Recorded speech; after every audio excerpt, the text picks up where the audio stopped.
All right. Yeah, I was up in Canada Yeah. for a few days. Hope it was a nice time up there. Yeah, it was fun. Right. Good. Border crossing was annoying. On the way back, there was like I had an hour wait because they only had one lane open for some reason. And finally, Money. when I was like close to it, they opened another 3 lanes. I'm like, are you kidding me? What is going on here? You needed to hit it about a half hour earlier or half hour later.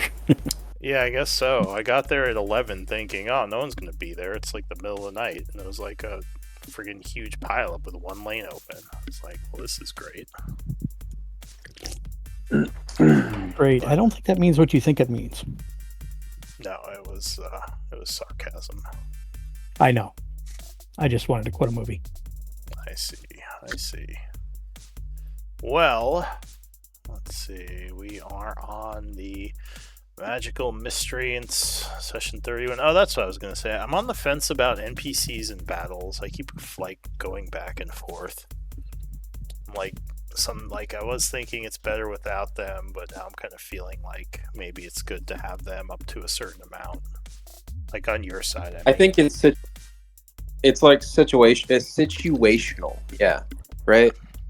So if it like calls for it, and you feel that we should have maybe, backup, then I get it.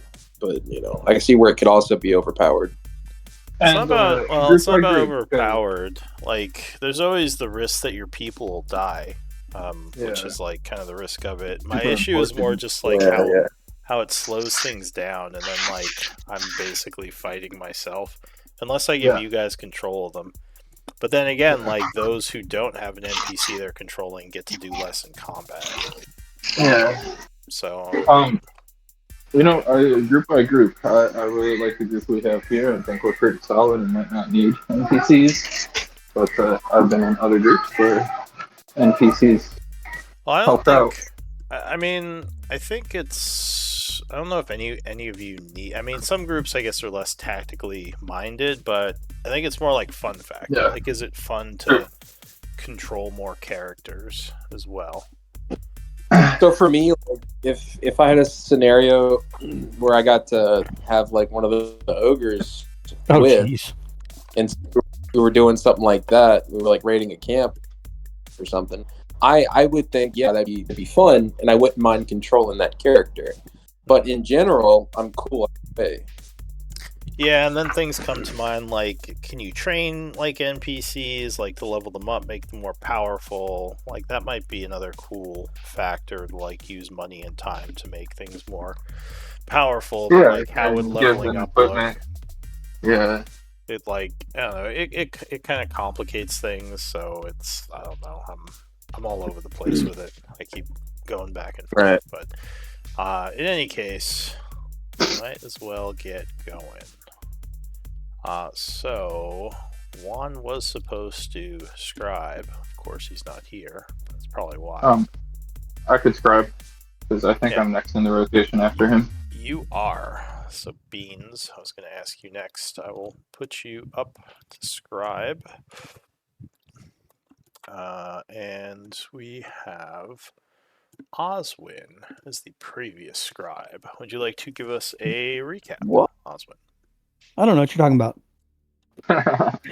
There you go. So, session 30, 17th of fall at 1 p.m., we started in the alchemical room. And those rooms on the door to the east seem to be denying entities from the outer planes. I wonder how well they'll affect Tudleaf. Juan noticed that the ruins along the pillar and to the skeletons seem to go through a hole in that southern wall and into the space beyond. Tudleaf decided it would be interesting to search the cave-in area, so he became tiny and went to investigate the hallway beyond. As he was returning, 2 incorporeal undead decided to harm him. We did everything we could, which wasn't much, until I could remember I could warp him back here. Unfortunately, his 2 newfound friends decided to be annoying. It took a bit, but we ended them. Since this took a while, Bean suggested we take a rest in the library. Beans enveloped some of the shelves in his ritual hut because he wanted to relax and read. This turned out to be a great idea because one of those ugly creatures, ironically the same kind that was in the library before, came by. We chose to be vigilant but not engaged, so it wandered off. We got word that some of our camp were harmed by wandering undead. Those men and women who succumbed to their wounds will be missed, and we will celebrate their lives and deeds once we are able to get all of the camp together next. After that, we decided not to follow that ugly undead to the south, so we went north and east, only to run into undead casters. Those bastards isolated me from the rest of the group by harming Toadleaf. I was less than happy with them and cast Shatter. Well, I didn't realize the additional damage that would happen in this room. I'm happy that I was able to distract our opponents with pain. I continued to stay in these casters' faces while the rest of the team tried to get through their spells and join the fight. This fight took a lot out of me. But you would not believe how happy I was when I finally got to see the rest of the team break into the room and help finish off these casters. MVP was Oswin. All right, thank you for that recap. So, it is the 18th of fall, 8:20 a.m. It was pretty early in the morning when we returned to the halls of Tarsus in the northeastern laboratory. What does the group want to do? Collect essence and maybe we search around this room, friends. Did we not collect essence yet? I actually think we did. I'll check the... Maybe we didn't. Let me see. Let me double check. Oh yeah, we did. Deathlock it. Right there. Cool. Yeah. So the skeletons, the ones with the glowing torsos, seem to explode, and their explosions have lit up this pillar, seemingly powering it. For what end, you do not know. Sorry. The room is quiet. Double doors to the south are still closed, though they have a bit of cracks in them from the shatter and exploding force skeletons. The table was mostly destroyed, along with the expensive alchemy tools that were on it. That was Toadleaf's fault. Totally. Do we have mending spells that can fix those? Maybe we pick these pieces and parts up, or they done. Wait, did I do that? I don't really remember. So no, you didn't. I did. The other laboratory still has its tools. By the way, I'm not sure if I mentioned it, but these are high quality and can be used to craft, which will reduce the cost of the craft by 10%. I think we have that noted down somewhere. Toadleaf goes over to Oswin and says, how are you feeling after the battle? You feeling okay? Yeah, now? Would you like a little bit of healing? I was about to heal myself. I could do some more. I spent a lot of my spells on me, so I healed most. I'm down in spells again. But yeah. How are you feeling? Sorry, go ahead. I'm just a little bit low in health and all that. What about the humans? I got a paper cut, but besides that, I think I'm okay. Paper cut should heal in due time. Here, I want to make sure we're ready. Let me do a little prayer for everybody. Okay. I don't need any healing. I think is the point I'm trying to make. But I see. Well, in that case, if you say that, Toadleaf's just going to do a cure wounds, and then twin it to Oswin, level 1. Cool. Let me make this here and get rid of one of those. All right. Twin spell. So you would gain 7. Thank you. Twin a cure wound, spending a sorcery point. And you would both gain 7. You would notice in the remains of the magical or the alchemical laboratory, there is a recipe. One of the pieces, there was a couple of pieces of paper. One of them is still intact. Sorry about leaving this place in this condition. If you didn't want would have. It seems to be a recipe for a potion of supreme healing. Oh my gosh. Burrito supreme healing. Quiet. Does anybody know how to craft this? I probably could, although alchemy's not my strong point. So, to do healing potions, you need an herbalism kit. Is that what it is? Okay. Yeah, alchemy is for non-healing potions. We do have, what's her name? The druid girl in our camp. She's pretty good at making potions and melody. True. Well, then we better hold on to it till then. Let's see.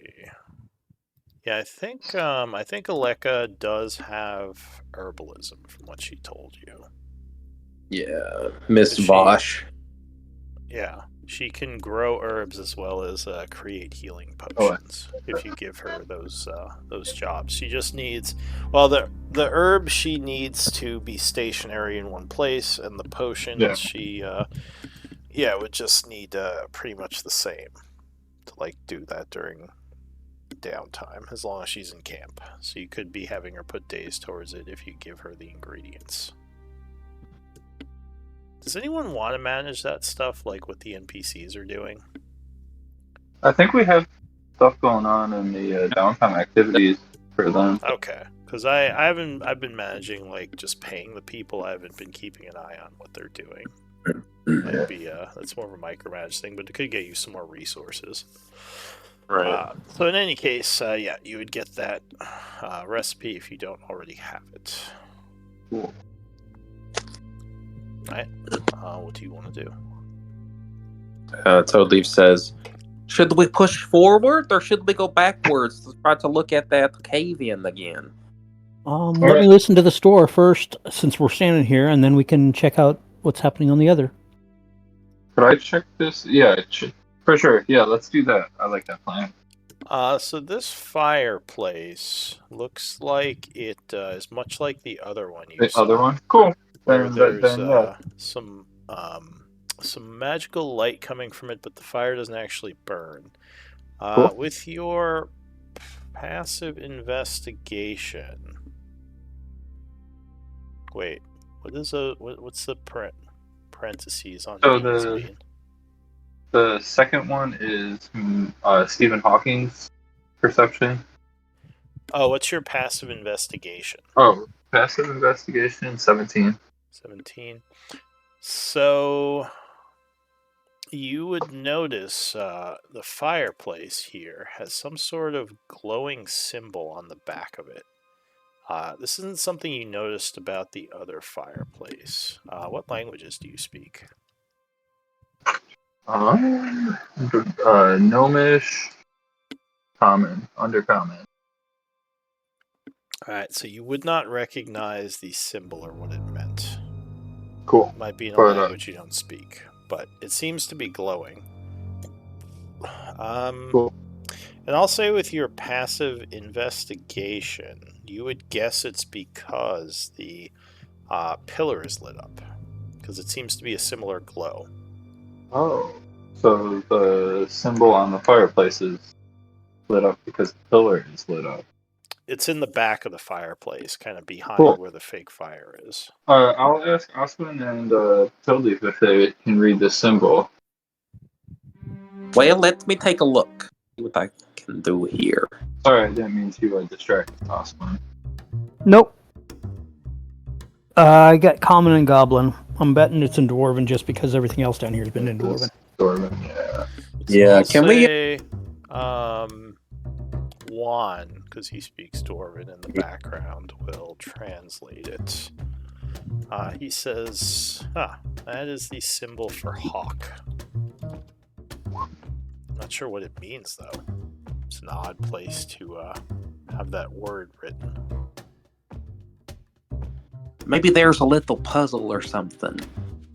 What if this is a secret passage? Right? We should move forward, but I'll write this down and we can come back to it. Oh, jeez, stop. Alright, you're gonna get a warning, Oswin. Yes, I am. You have to. Where's Carl Bot? Spit. Alright, no, you're getting a warning too. What are you guys like taking over for Juan? Because he's not here. You have to. Okay, he's missing out. I gotta turn off my stream. I'll lose my sponsors. No. Especially with the accent. Okay. Alright, what are you doing? I listened to the door. Was there anything happening at the door? 15 perception? So the south door, you would not hear anything. No. Okay. And it looks like it hasn't been opened in a while. Dusty. So being as the door down here is dusty and I can't hear anything, but they might have shut up after the explosions. Let's open it. Do we want to explode the skeletons in the south and power the pillar down there, or hold off? Let's open all these doors and secure the area, and then we can come back and do all the little side quests. Everybody ready and get in your positions so I can open the door? Or attempt to? I'm as ready as I'll ever be. Is the door locked? Oh, it says you have Aleka with you. Is that true? That's a lot. She should be. That's a lot. Oh, okay. She should be growing, like what? Growing something. herbs. Yeah. Oh, Yeah. okay. The NPC downtime. She's growing herbs. Let me. Okay. Why? I see. Okay, so there should be a camp folder and a background folder. So Akrid is with you, but she is not. Okay, let me put her in the camp folder. Alright. Is Gurgle on a mission right now? Oh, because he's separate. He's just outside town. That's why. Gurgle and Purgo. Alright, so sorry, what are you doing? Opening the door. So you push on the door, which... I test it, see if it's locked first, and then, do all that. So as you start opening the door, it opens slightly, and then it kind of sticks as if it's hitting into something, as a bunch of dust falls off of it. Maybe partially broken and stuck.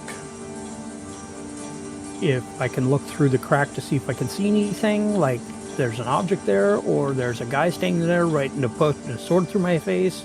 Alright, whatever. So you peek through and are able to see on the other side a room with a bunch of bones kind of laying up against the door, which is probably why it's stuck. There's an old symbol on the ground that looks like it was carved a long time ago, but I'm not sure what the purpose is. Might be something arcane. And further to the south, there is another doorway that is also closed. I tell them what I saw peeking through, and I'm going to try to see if I can get the other door to open up, or if there's bones behind the other side over here. So it seems like both doors are stuck.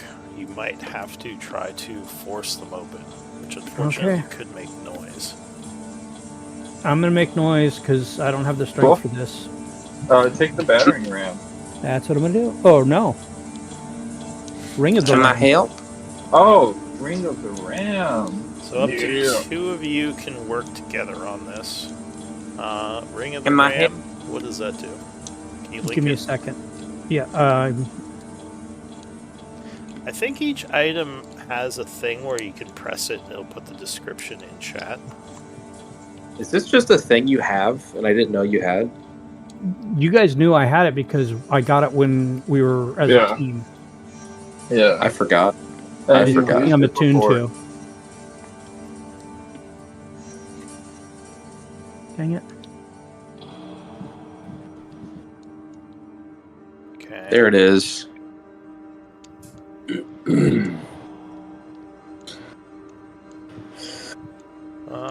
All right. So, how many charges are you going to use? 1 charge. All right. So you're getting a +5 bonus as well as a 1d4 from beans, and up to 1 other person can help you with this. If you both like put your backs together into it. I want the help. Excellent. I have a helper. Alright, so go ahead and give me a strength check as you slam into the door, expending your Ring of Ram's force effect. Wow. Well, totally. Oh. Alright. Well, you both hit the door a bunch, but it is not budging. It also makes some 5 noise. plus 5, so 10. Yeah, so far it is not budging. Okay, I'll use. Wait, yes. Do you want me to go? Do you want me to get the big, like Buff told the leaf? Let's hold off onto that until we actually have to run into people. Okie dokie. I'm gonna try using the other charges, or is this a situation where I'm not allowed to try it again, or what? So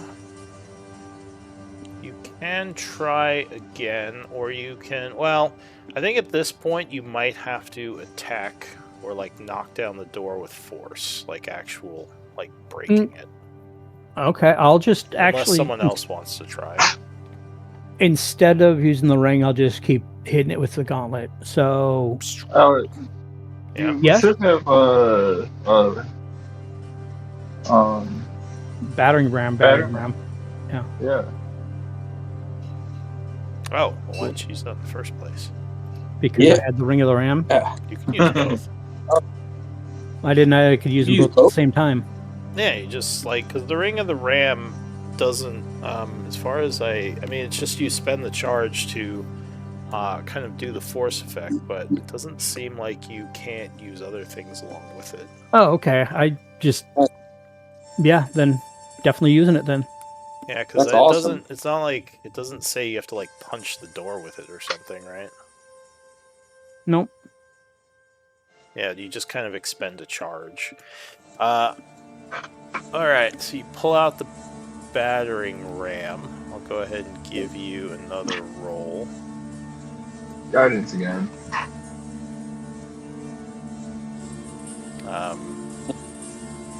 I don't know how much battering ram's going to add to it. It just does a string. It just is a string check at advantage to breaking down doors. So you slam against the door, and it does indeed go down this time. However, when it does, you see your noise has attracted an enemy, and you are surprised, unfortunately. I need initiative rolls. I need to take the alertness feat. You know what? I won't give him surprise, because you'd kind of be on guard. So you have the battering ram in your hands. And yeah, so he is there. Like, it looks like the thing just opened the door. And wait,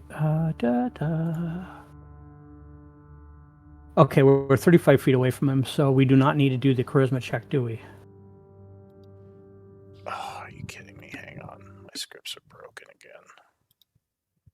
I should really just reset them every game. Oh, and I had to reset my internet before the game today, so it might get twitchy again. If it keeps getting twitchy, I'm going to look at a different service. Unacceptable. Exactly.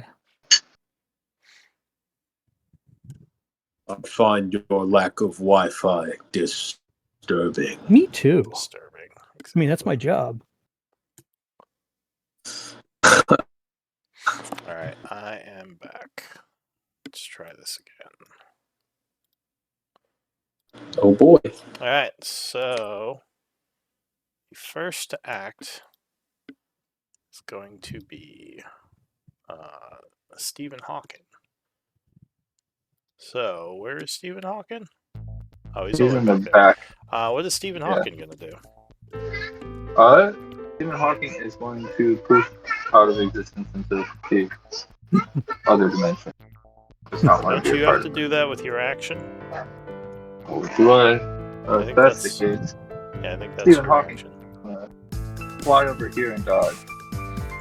Alright, so he's just kind of hanging out. Do you want to remove him from combat? Yeah, that was kind of my plan. Well, we'll just have him stay there for now, dodging.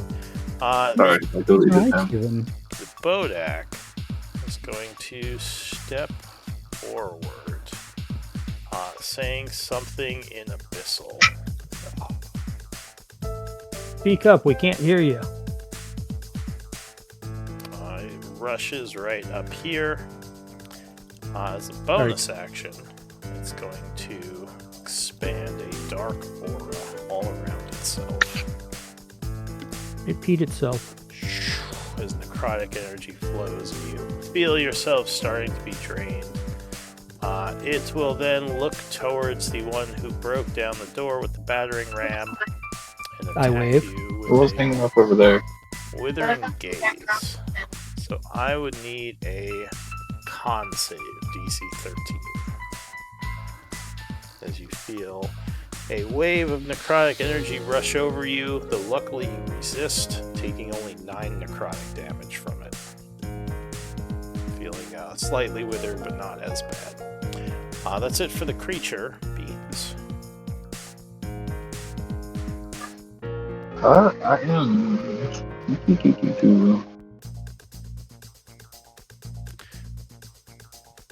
So, the Bodak, if we look in its eyes. If we look in the Bodak's eyes. Yeah, so its eyes are semi-glowing. You probably remember from. I'm wondering if. Yeah, go ahead. So, if you don't avert your gaze, then you might fall victim to his gaze attack. But averting your gaze makes you blind him, basically. Cool. Well, then... I don't really have much I can do right now, so I'm going to Mind Sliver.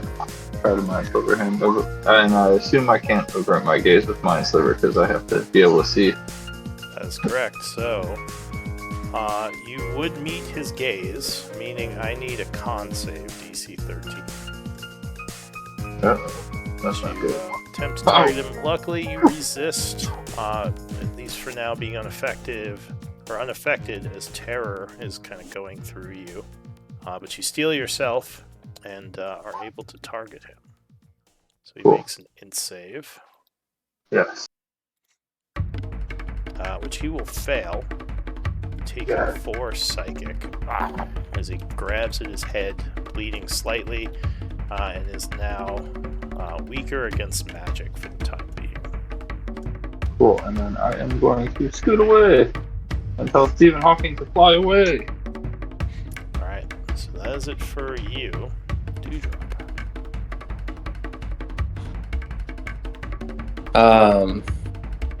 Bloodleaf goes to grab his hand and says, "Let me show you true terror," and does a shocking grasp. So you do not avert your gaze? I do not. Alright, I need that con save, please. First, right? That first? DC 13. Ooh, so you Wait, would... Hold up.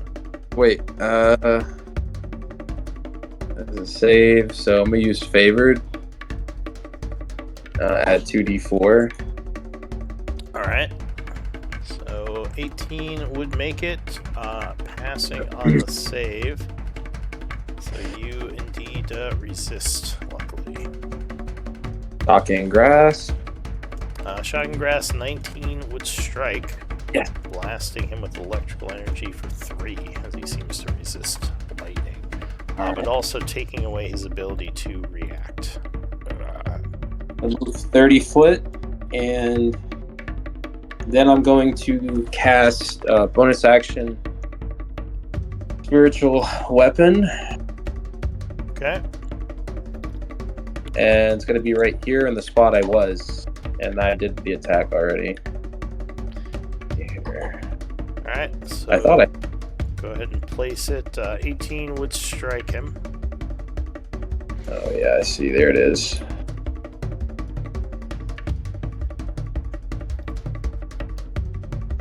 Alright.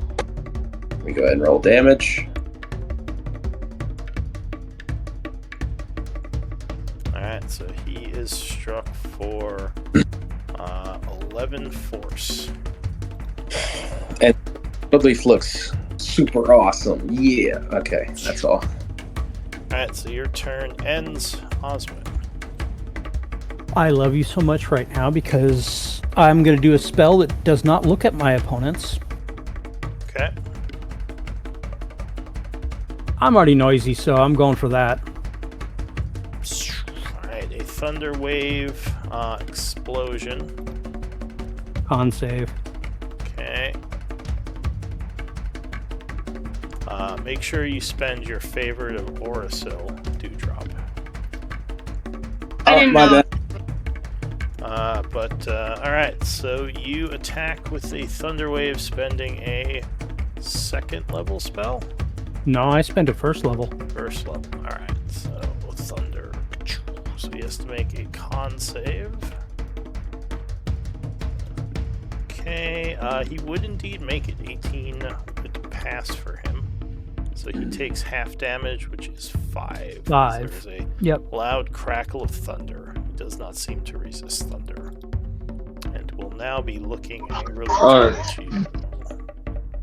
Okay. Oh, right, Failed. D4. So go ahead and roll a D4 to minus from that. What's the DC of your thunder wave? 15.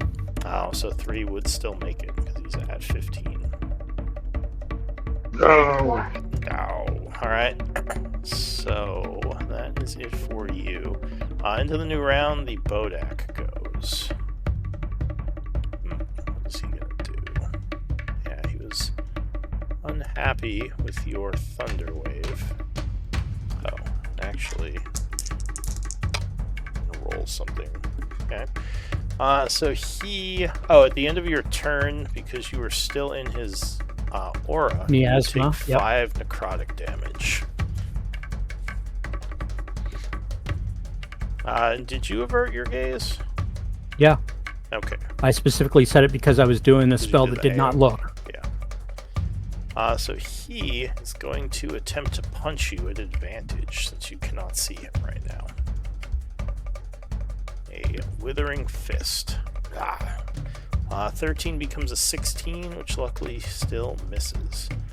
He's then going to move around you to here and end his turn. Beans. And if you don't mark yourself as, or are you gonna avert your gaze? Beans? If you are, you can just mark yourself as blind. Cool. You don't have to keep saying it. I forgot that the 5 came out of my auto defense instead of me. Mm-hmm. Get in the habit, I'm going to post it. Whoops. Nope, wait, not that one.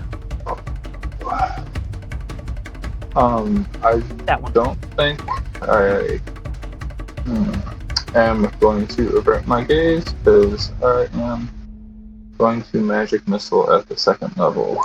Alright, so before that can happen, I need a con save to try to continue to resist his fear. I'm going to use inspiration on this. Okay.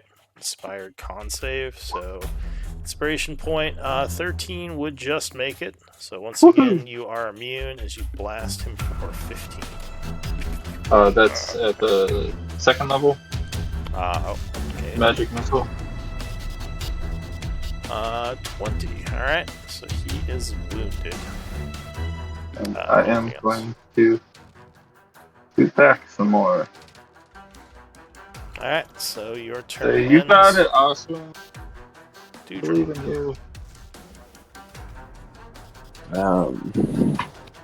Toadleaf holds out his wand, points it at the creature, and says, "Take this!" And then hits him with, or tries to hit him with 2 Eldritch Blasts. Alright, so I need a con save first. Oh, okay, sorry. Oh god, con save. Ooh, oh wait, hold on. I think I might. Let's see. Where's it at? Magical guidance, maybe? When you make an ability check that fails. Damn it. A saving throw, yeah. Shit. Okay. Alright, what happened? So, as you are about to shoot him, his eyes flash, and you feel intense panic and fear within you. Screams can be heard in the back of your mind as you take 14 psychic damage, bleeding from your ears and nose a bit from the fear. That said, you do manage to get shots off, so 20 and 26 would both strike him. For 9 and 2, so 11. And then, spiritual. Alright, spiritual weapon flies over, swinging. Oh yeah, that will connect.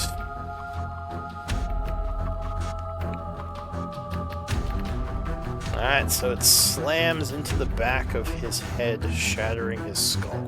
He just kind of falls over. Toadleaf's awesome. Beans, you can come back. Never fear the undead. So they don't taste good, though. Enemy has been slain.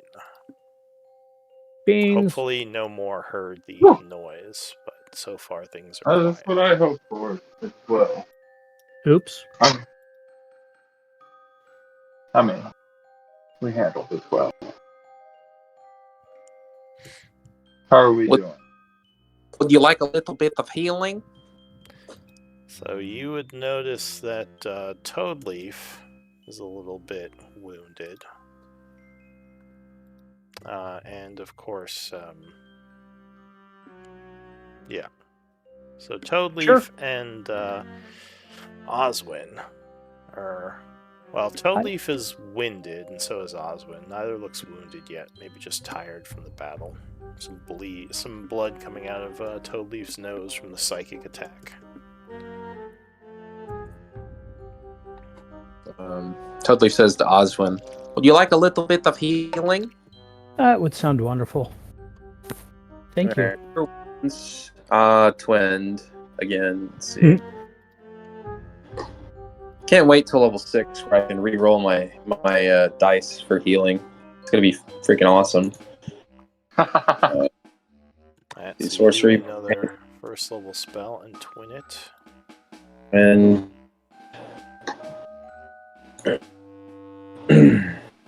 how are you feeling now? Good. Thank you. I did that. 6. There we go. All right, I'm ready to move forward if everybody else is. Sure. Should we collect the essence of this guy? Ooh. That's all you. I'm gonna stand guard while you collect essence. So you If that is... Good. No, that's all. I was just... Alright, so if you do a quick drawing of his essence, the Bodak would have 40 Maho of essence, CR5 creature. Cool. Thank you. To collect fairly quickly. 40, you said? Yeah, 40 Maho. Great. I'll tug on Oswin's and Toadleaf's faith and armor and say, I don't like those guys. Oh, say that again? I don't like those guys. They scare me. Well, I understand that they could be a little scary for a little child. I understand. But if you give in to their fear, then they win. So you would notice now where the Bodak came from. A hallway seems filled with bones. Looks like quite a few bones have been piled up out there. Those of you who can see that far. Ooh. Well, should we keep going? You have a little bit of a stutter, Beans. Are you sure you don't want to take a rest? You seem a little scared. It is scary down here, but how about this room? Let's check out this room and make sure it's safe before walking through it. Cool. And if you guys want me to put up my hut, I can do that while you start doing that while you explore this room. No. If you want a short rest. Thank you, no. Not for me. I don't know about cool. Toadleaf here, but... That's about how I feel. Wait, I feel fine. Cool, let's move forward.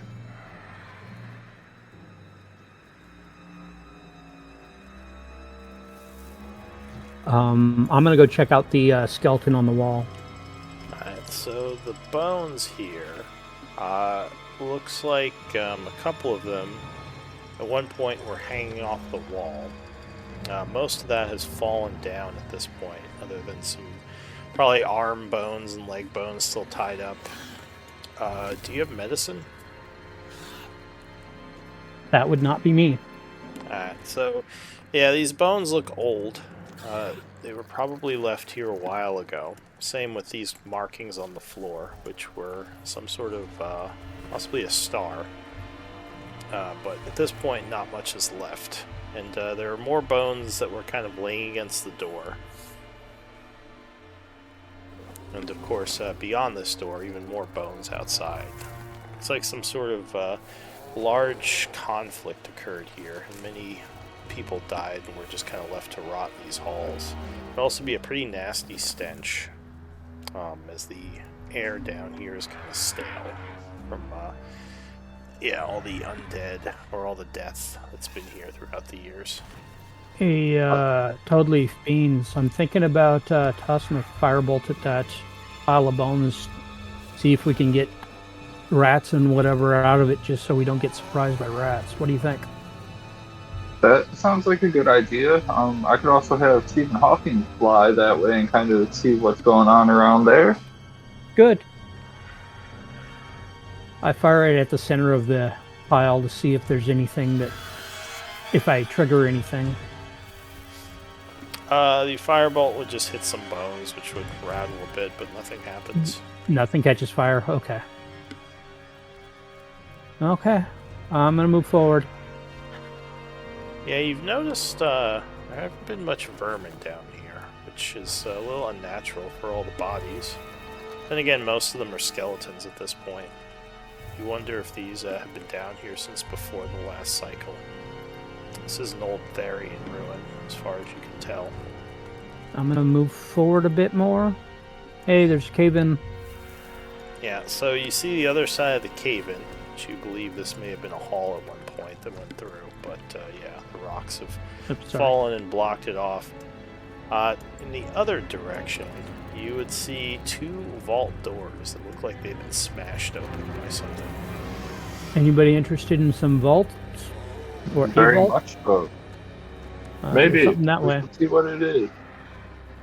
I'm gonna use my passive perception to move slowly towards it.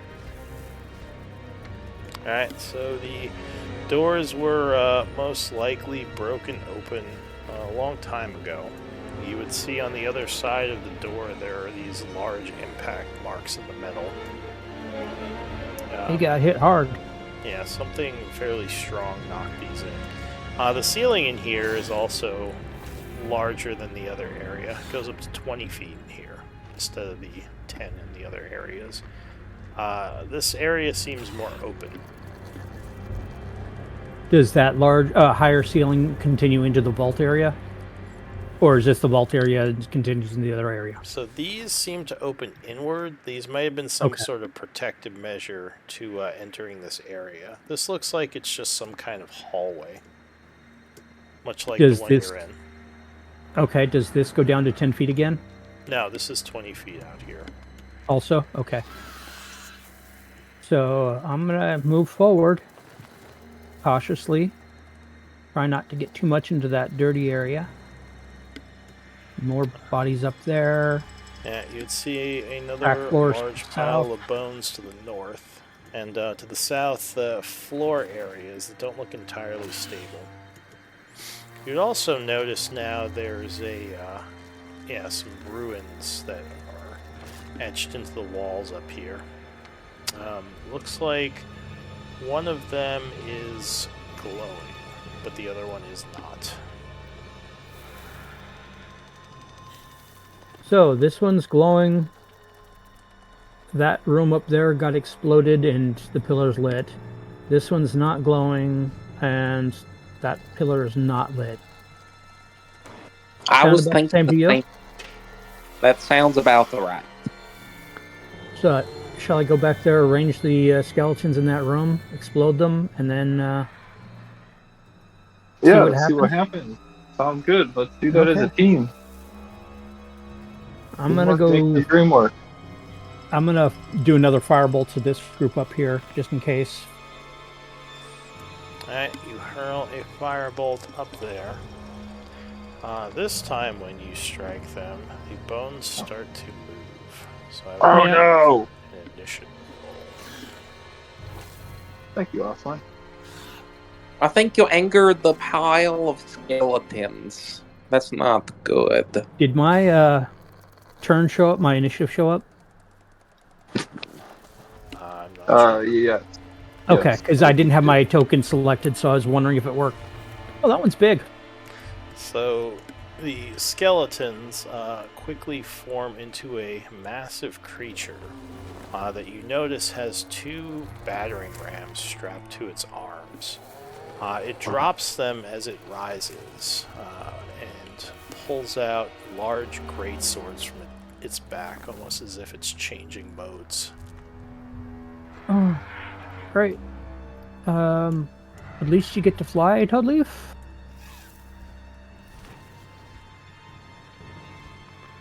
Oh my god. So, the first act as this thing rises up is going to be Oswin. Bean's got an 18. Oh. And the monstrous got a... monster goes first. Yeah. Alright, so it's going to item interaction to draw the great swords from its back. Step okay. forward. If you guys got any plans on how we can manipulate them, let me know. So we moves up to here. Is that circle the range that it has? Reach, I mean? Sorry, you're not sure what that circle is. You don't actually... You shouldn't actually see that. Or that. So... Should we see that other line circle too? What other circle? Give me a second, the orange screenshot. one? Yeah. That's the turn order. Oh, right. Forget that, because it's big. So it is going to take out its massive great swords and swing them at you, because it did not like... How much did you deal with your firebolt? I think it was... Just scroll up. I actually didn't do the spell, so there's the spell just now. Damage. All right. Did not like that, so it is going to swing a great sword at you. Oh, and hit with a 26. Yep. Okay, so that would strike, hitting you for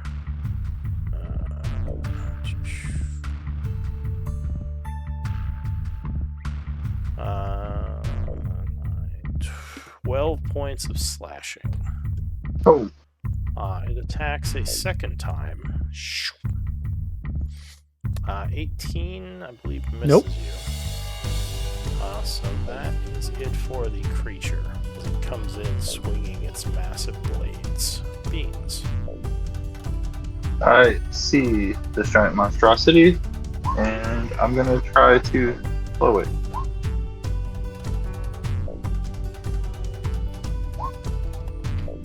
Well, there's at least 6 creatures built into that thing. Alright, so you attempt to hit it with a slow spell. So it gets a wisdom save. I hope it's not wisdomous. Oh, it fails, so it would become slower. I am concentrating, and I will tell everybody that this guy is slowed. Bonus action. I'm going to, I think, have Stephen Hawking scoot a little closer to it. And that is my turn after I scoot back. Trying to find the concentrate button. Alright, so at the end of your turn, it's going to use a legendary, which only has 1. So let's see, where's legendaries? It doesn't have any. There, done. So I need dex saves from the two of you. DC 13, as it swings its massive swords around. I'm definitely getting hit. It just kind of flails them all about. Alright, so you are both struck, unfortunately. This isn't a reaction, this is just a legendary that sucks. Correct. Yeah, he gets one of these. So that's going to be 10 points of slashing each. Oh. That's it for that. So Oswin. One moment. Let me refigure my character. I'm going to step up and take my bonus action. You're not at. You're at wounded. You're not at near death yet. Oh, thank you. 1/4 or below.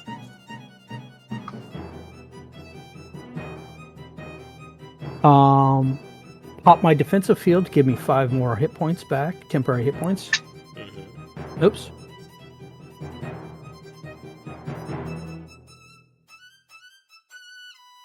And then on my action, I'm going to punch his knees. Alright, so a thunderous gauntlet punch. Yeah, 26 will hit. And he 11. is taunted.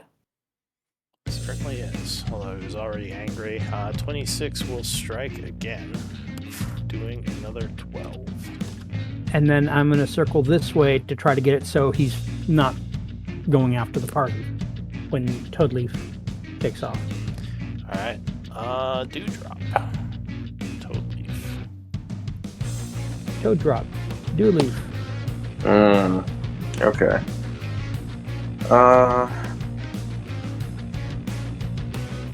Gonna do a shocking grasp. Alright, yeah, 28 will strike as you channel electricity through the creature, doing 11. Gonna take movement there. Mm-hmm. And I'm going to bonus action Shield of Faith on Oswin. Alright, so you channel energy, shielding Oswin, making it harder to hit with a defensive field. Yeah, and that's my turn. Alright, Stephen Hawking. Gonna fly up, distract, and fly back.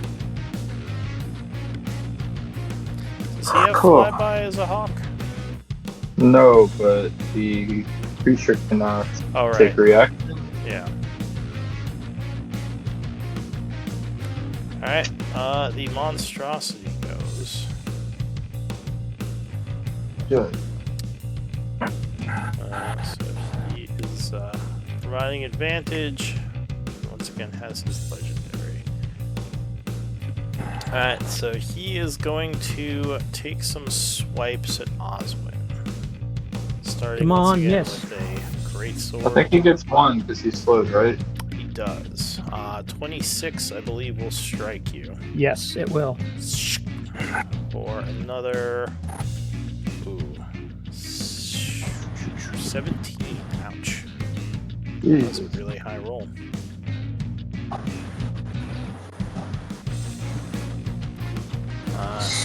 And he will move this way. Ending his turn. Beans. Oh, and he gets does he get a wisdom save? Yeah. Which he fails, so he's still slowed. Sweet.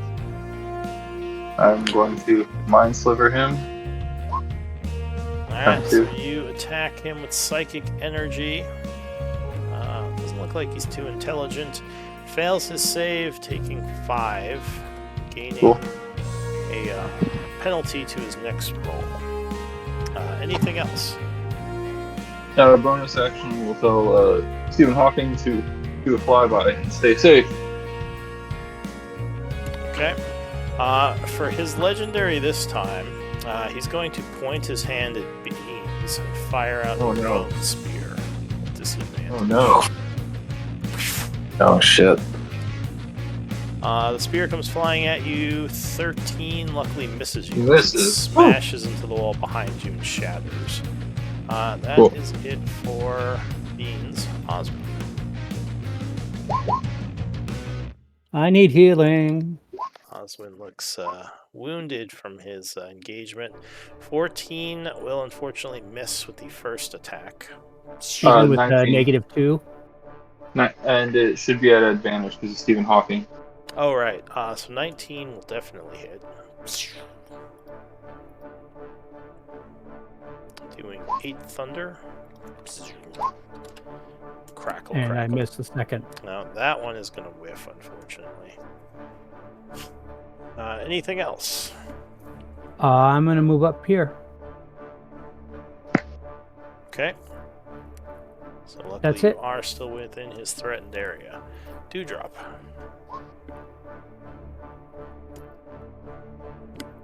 Yeah.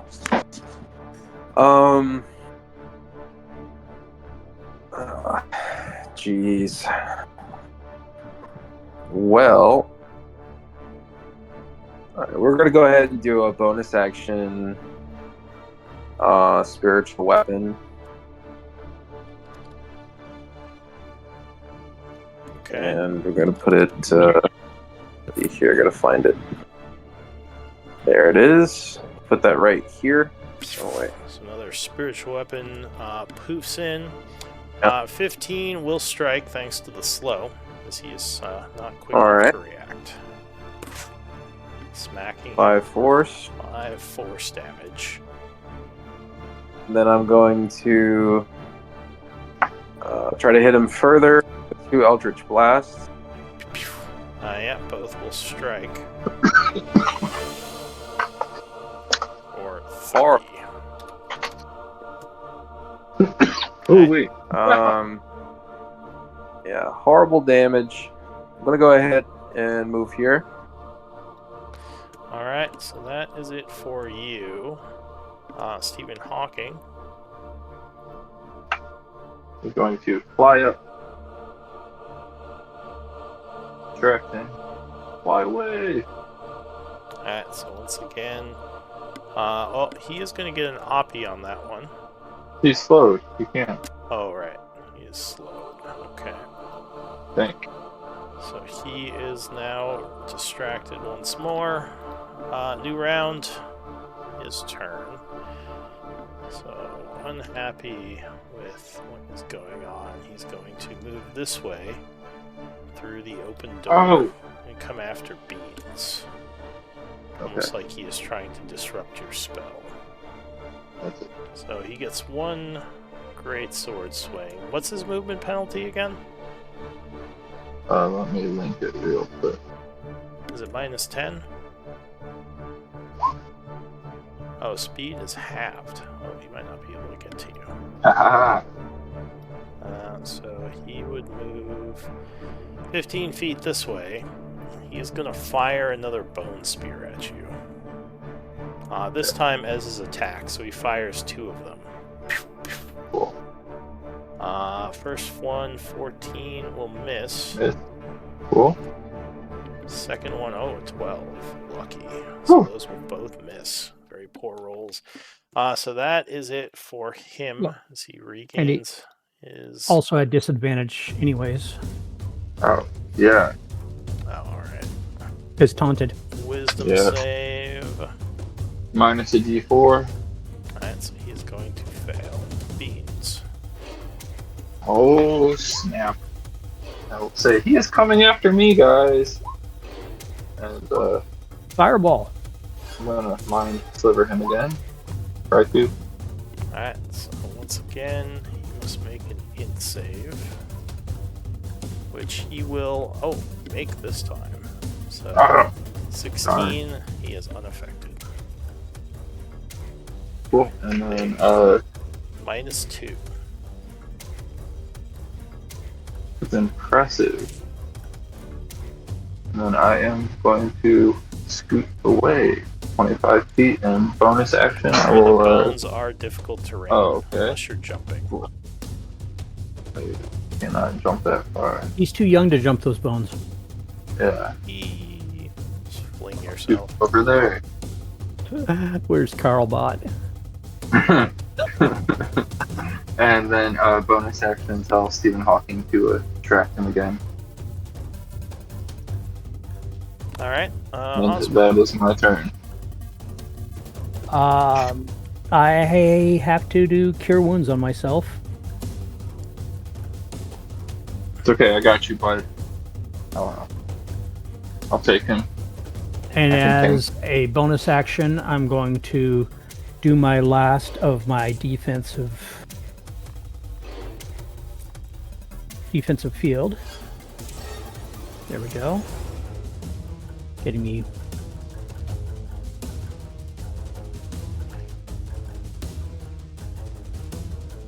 Hey guy, come on back, let's dance. And that's my turn. Alright, so your taunt drops off. Dewdrop. Yep.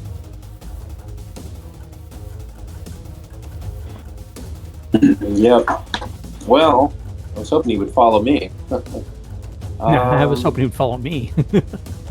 Just hit him. Hit him 5 hard. foot. Right there. There we go. I'm gonna move this up, and I'm gonna go ahead and attack him with the spiritual weapon.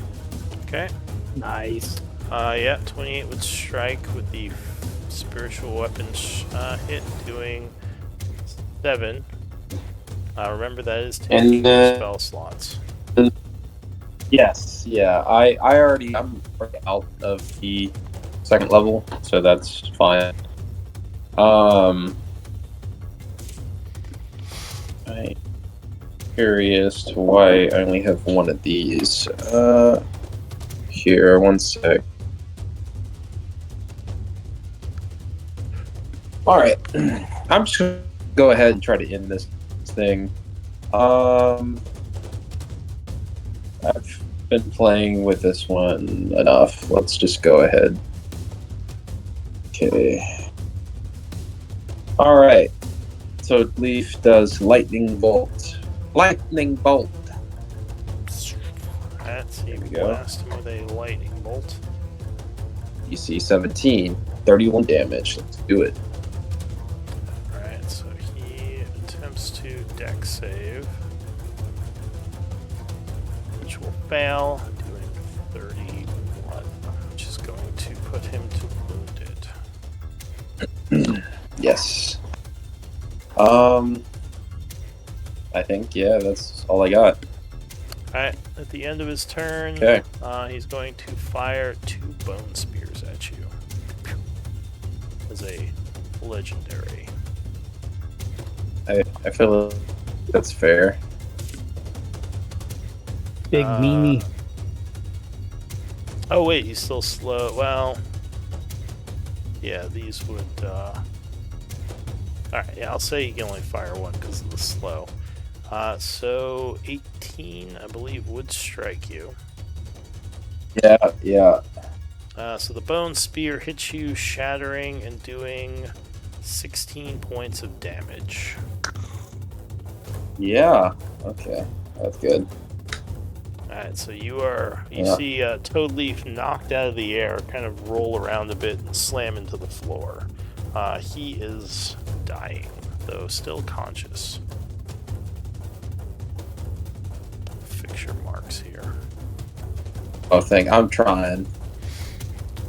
What were you which means I would drop. Oh, the shield. I would. Yeah, it drops. So. Alright, so that is it for Dewdrop. And the sword. Hawking. No, the sword stays. It's not concentration. Oh.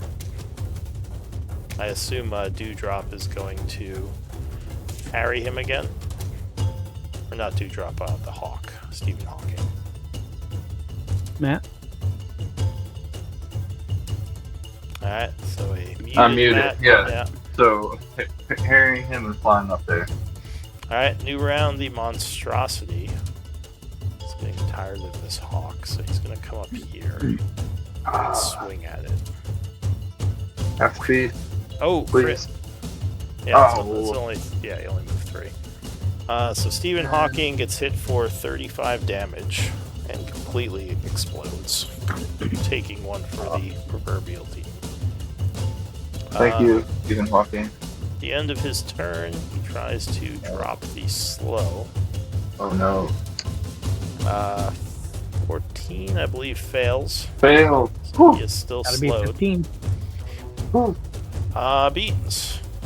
Oh, and he does have his legendary back.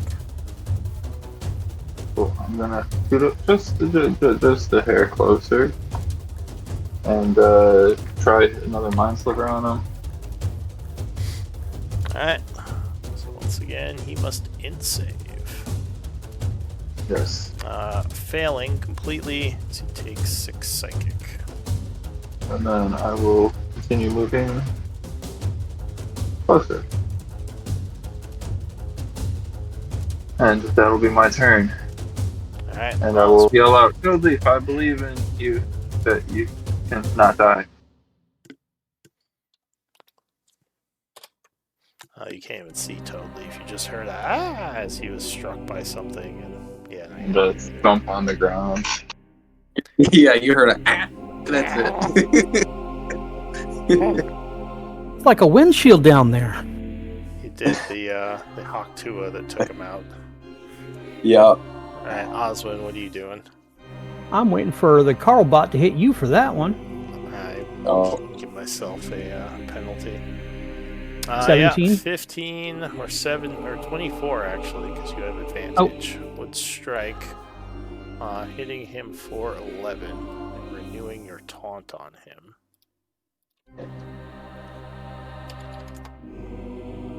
And hit him a second time for another 11. And then 5, 10, 15, 20, 25. And item interaction, I'm pulling out a potion of healing. Done. Okay. So that is it for you. Dewdrop, give me that death save.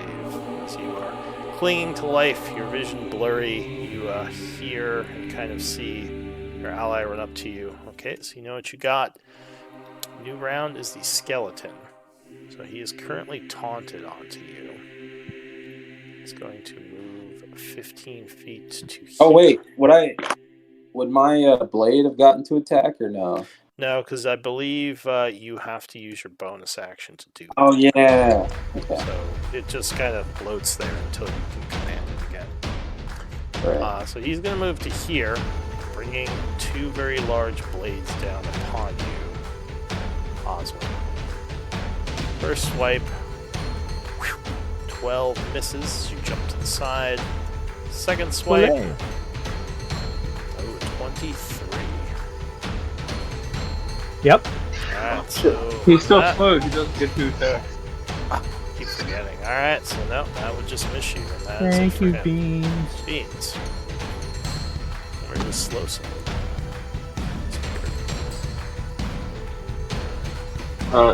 I am going to Renton. Did he make a save?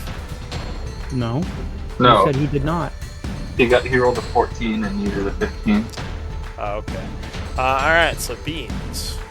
Scooting up there, and Renton repeat, Mind Sliver. Alright, so you hit him with another Mind Sliver attempt. And Which he I will will do. fail, taking 11. This one's for Stephen Hawking. You jerk face. That's my turn.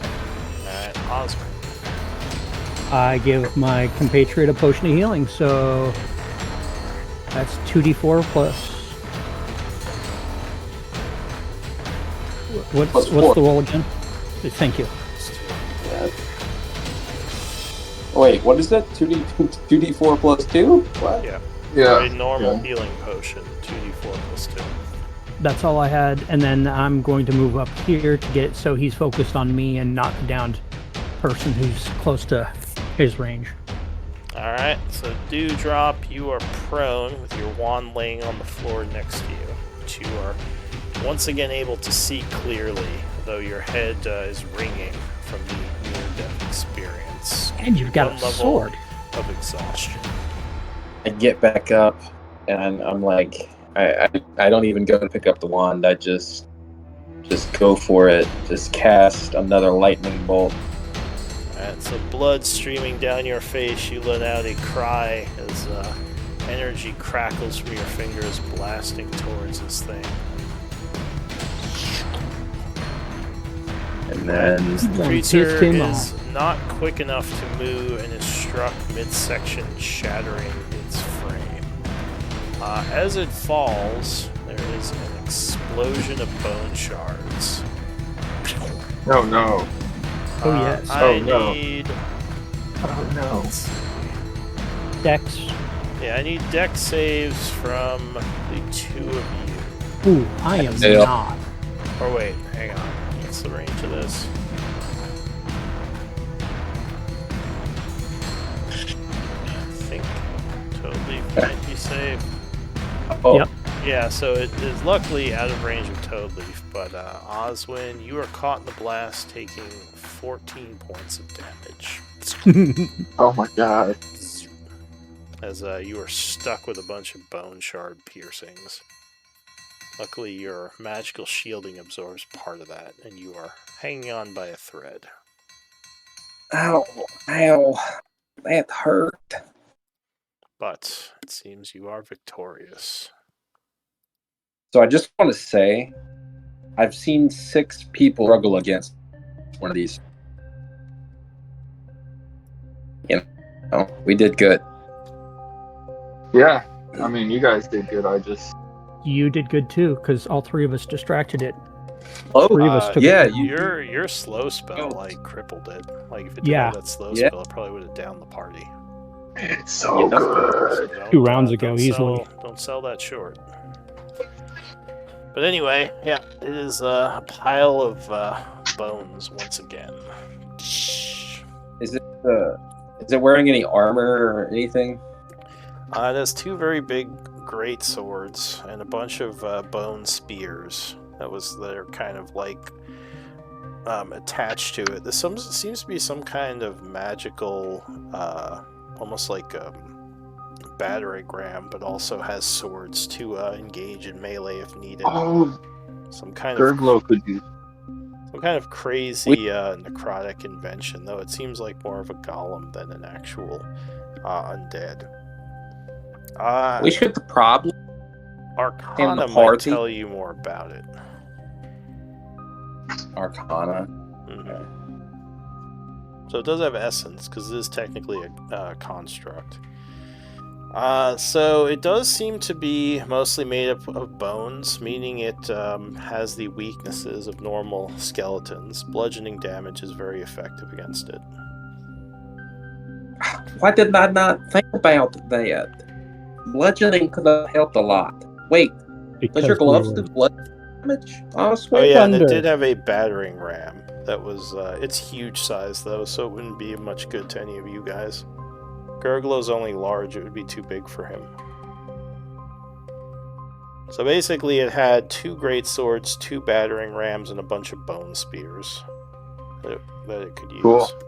So, anytime we go into a room that's got more than 10-foot high ceiling, be prepared for something like this. You are brilliant for shooting this thing, not letting it sneak up on us, because had we been in different spots, it may have gotten us good. Still hurts. I could use a nap. Cool. I'll begin casting. Are we good with this location, or do we need to go somewhere else? Yeah, let's go somewhere else. What do you think? Does anyone care about this thing's armaments? Oh. Yeah. Oh, yeah. Cool. Go ahead. So it would be, yeah. Why don't we get our party to carry back these swords for the ogres? I've got no problem with it. It's just I know that Gurgla's buddy didn't like having a sword. Or was it Gurgla? I get the two confused. One of them liked their stick better than their swords. I think it was Gurglo. You don't know much about the new ogre. Cool. Yeah, I like that idea, Toby. Do we want to do that now? Let's also collect this essence. Alright, so while you are collecting essence, Oswin, with your passive of 19, you notice something.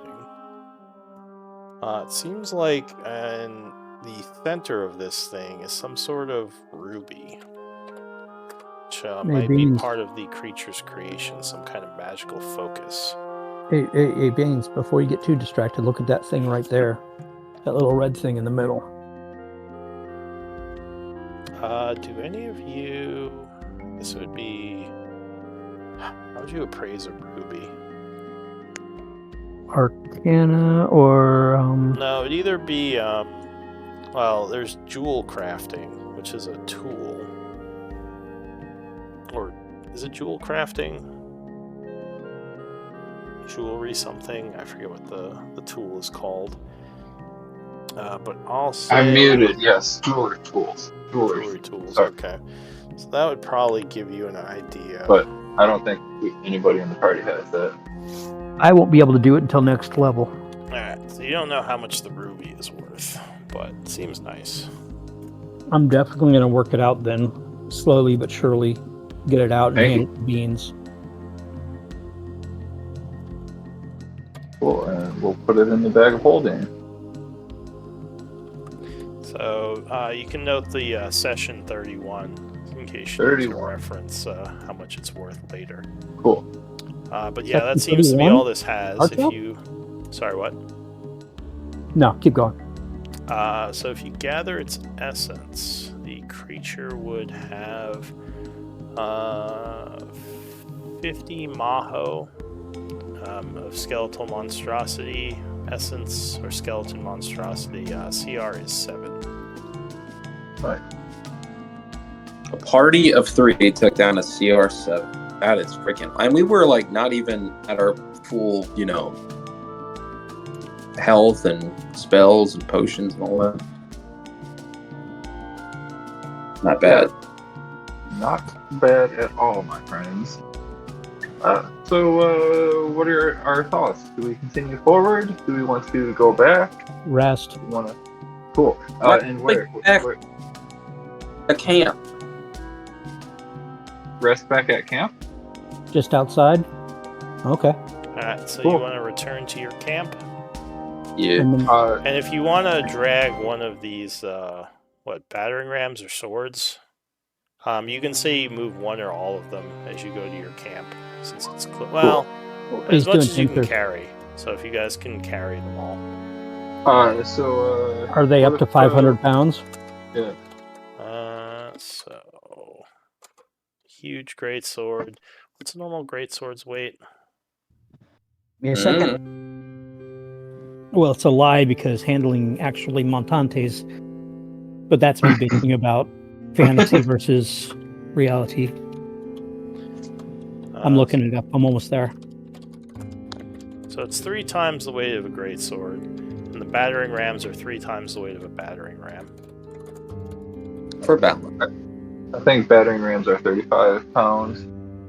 Yeah. Greatsword is 6 pounds, so 18 each. I could And carry the, a great. Spears are 3 times the weight of a spear. If you can carry that, you could bring it back and just add it to your camp. Spears are 3 times, so that's 9, and then battering. This group doesn't have the biggest camp. You only have 5 people, so that's 500 pounds. You might want to consider. We do have Erglo and Erglo. Oh yeah, they true. They can carry like what, 500 each or something? Yeah. Are they at your camp though? Portable ram is 35. I guess we could say you brought them underground. That's fine. Well, that kind of. They're just outside this building. No, that's in town. We remember. Oh right. We left them outside of town. The monster. Yeah, the big guys. Yeah, they couldn't come in. So each battering ram is 105 pounds. Yeah, they're pretty heavy. So do we want to take 10? Yeah, I think we could fit it all on the floating disc. Do we want to take 10 minutes to do that? That is up to you. Yeah, I'll start ritually casting Fencer's floating disc. Make sure you log all this stuff. Yeah, whoever's taking it, just make sure. I guess, once we get back to camp. So you're attempting to spend some time to Tenzers. Let's see if you it's only 264 pounds. Yeah, Austin, nothing. how much was... Go ahead. How much were the great swords? Wait. Cool. Let's say 18 pounds each. Cool. Alright, so 10 minutes would pass and you would be able to cast the disc. Cool. And yeah, we'll just say the ogres are in your camp. It's fine. We don't have to stress over it too much. So if you go back to the camp, you can go ahead and move whatever you want into the camp inventory. But you would rejoin your camp. There you go, Matt. Cool, sweet. Thank you so much.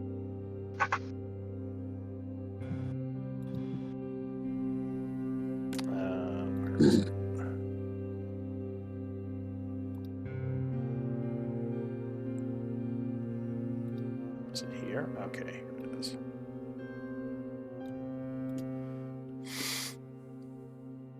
All right.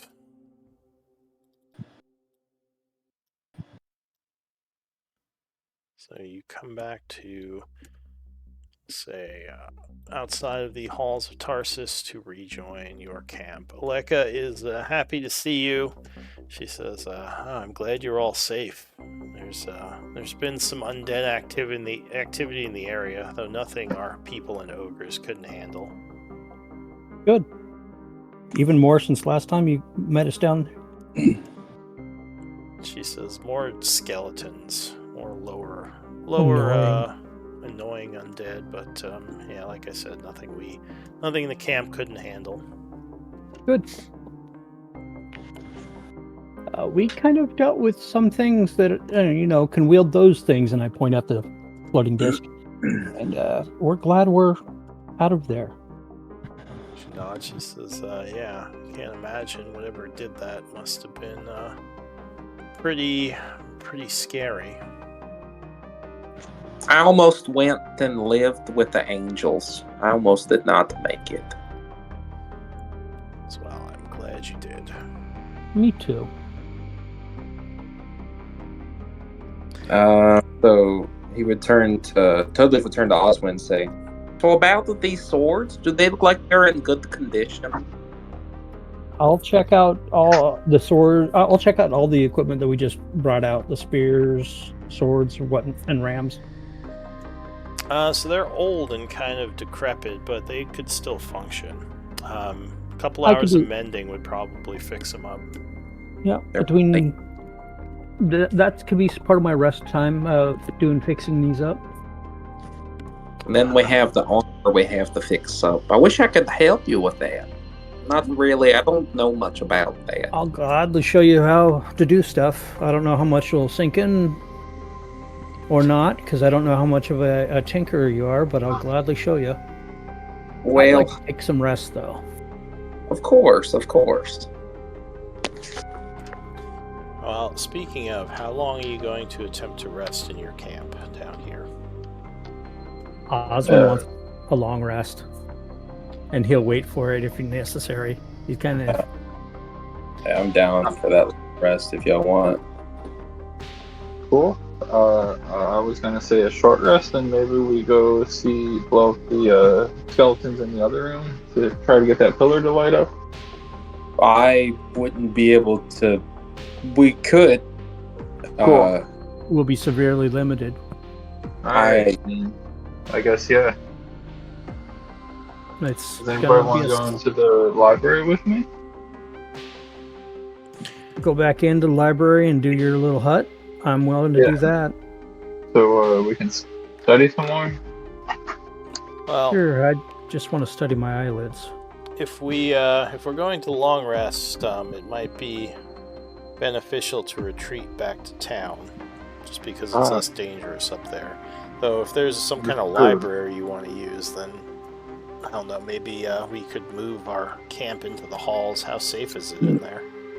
No. Not very. That's not a good idea.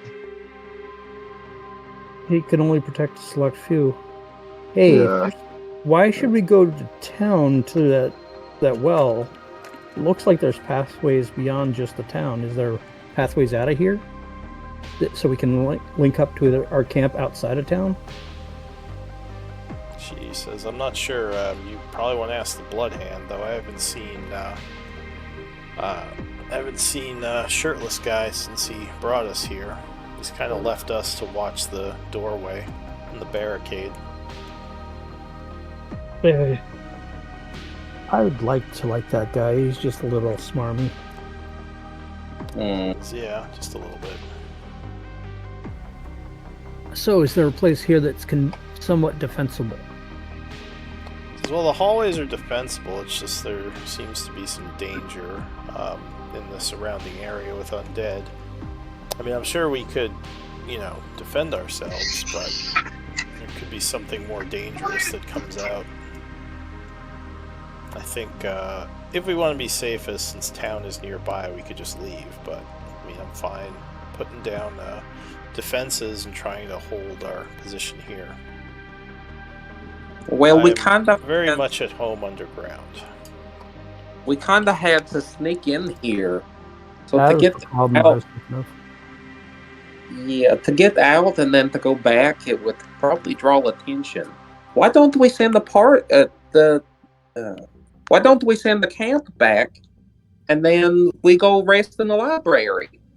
We had the nice time last time. We had the spooky guy come in, but he didn't really bother us. We just handled the spooky man. Send the camp back to town, you mean? Exactly.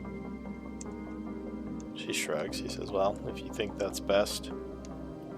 It would be less strenuous for them. For your health. She says, no, alright. Yeah, we wouldn't be able to... do you want us to come back down tomorrow?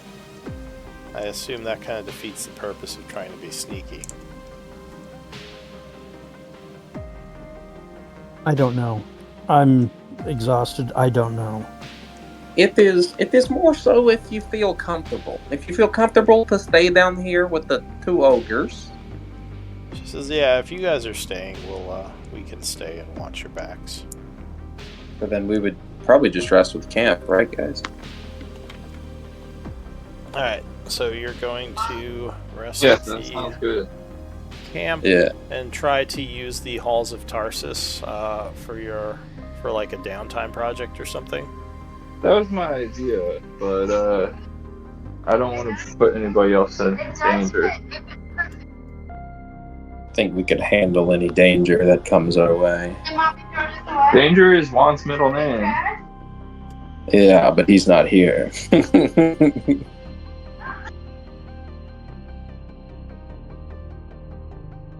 Are you guys okay with hanging out in the halls while I read books, or? Well, I'm fine with it. Cool. Don't really mind. Cool. I also think I have magic to run away should anything come by. If you want to stay out here, we're in safety.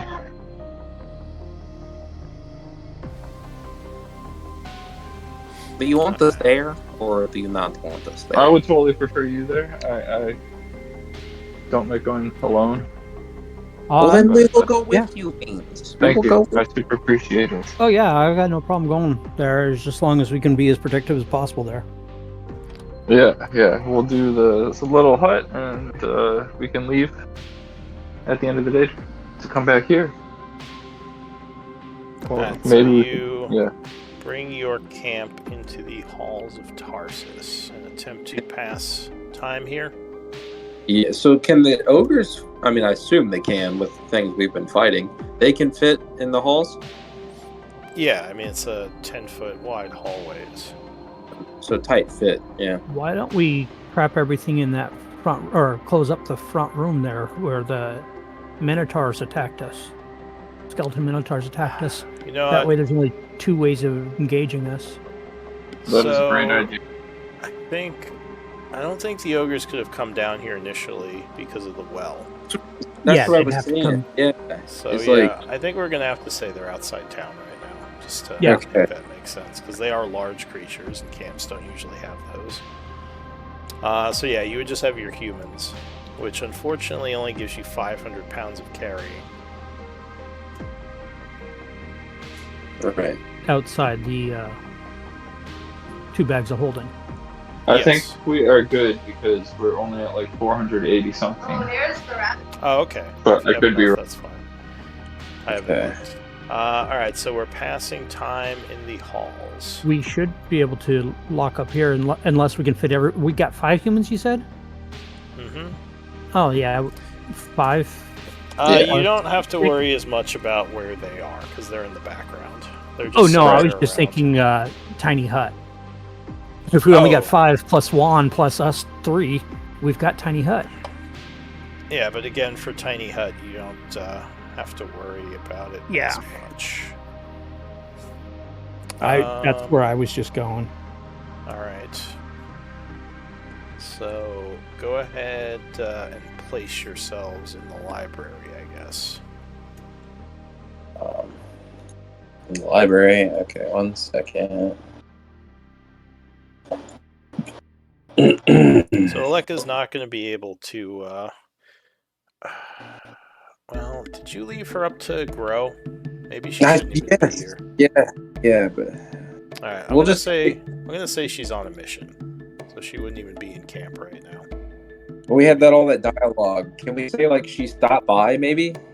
Sure, we can say like she was keeping like an eye on things. So maybe she went back to town herself to work on her stuff.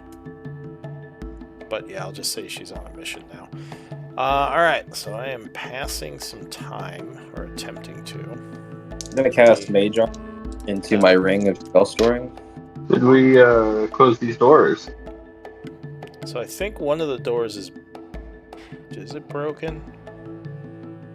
No, the only broken door that I know of is this one. Okay. So yeah. I don't know. I don't remember this one being broken. It could be, and then I can just shut these doors up here. Thought it was, but maybe I'm crazy. But if the tiny hut is put up against that, then it don't matter.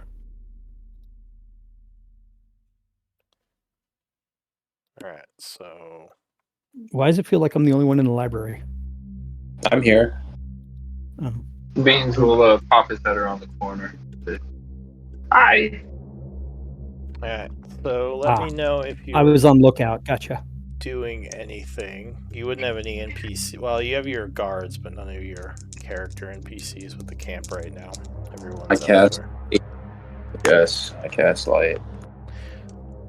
So, what projects are you all working on? Oswin is Research. trying to learn how to be. Sorry. So, I'm done. it looks like this library needs to be organized before it can be used, which will take about a day. Cool. I will do that then. Okay. What about Oswin?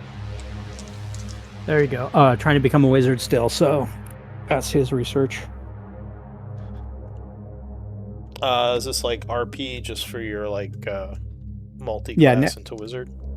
Correct. Alright, so maybe you're just reading through some of these old dusty tomes. What about Toadleaf? Nothing. Sleeping. Something. I don't know. Okay. Relaxing. So you are relaxing. Time is passing. Can I get light? Yeah, and you do have a level of exhaustion, so I'm going to put that on your character. What does that look like again? The nuclear. Well, it's there's a place for it in your character sheet. Levels of exhaustion. Alright, so... Oh yeah, I forgot about putting it on my character. The day is passing quietly. Strangely enough, you, even with your camp and making some extra noise, you don't encounter anything today. So cool. go ahead. At the end of the day? So, let's see. So cool. First I'll pass 8 hours for your downtime stuff, which would be 5 p.m. So go ahead and put those who had the projects do, cool. your downtime credit. At some point, I would probably ask. And you can short rest as well if you want. Spend one. If you want. Beans, do you have any spells that you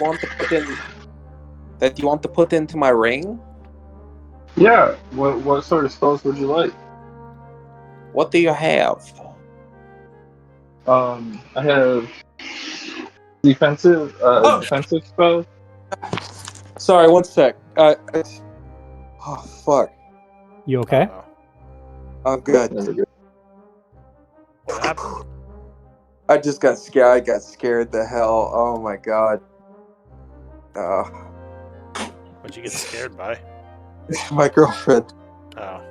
Excellent. Well No. I just heard whispers in my ear. And psychic damage. I'm in my office. It was the Bodak. What the hell was happening? Oh god. Okay. Sorry about that. Go ahead. You failed your perception. She snuck up on you. Surprise round. Yep. So I missed. Did we get a long rest? Because you said something about a short rest. No, 8 hours passed, so you can spend a short rest and put a day of whatever towards your project progress. So you would organize the library. This can now be used for research purposes for certain things. It seems like mostly this has information on arcane and history and a lot of religious. So those subjects can be researched here. Great. Matt. Yes. How many spell slots do you have? Or I don't. All of them. I don't even know how to ask this. So I have a lot of energy at the end of the day. I have a lot of energy right now, Toadleaf.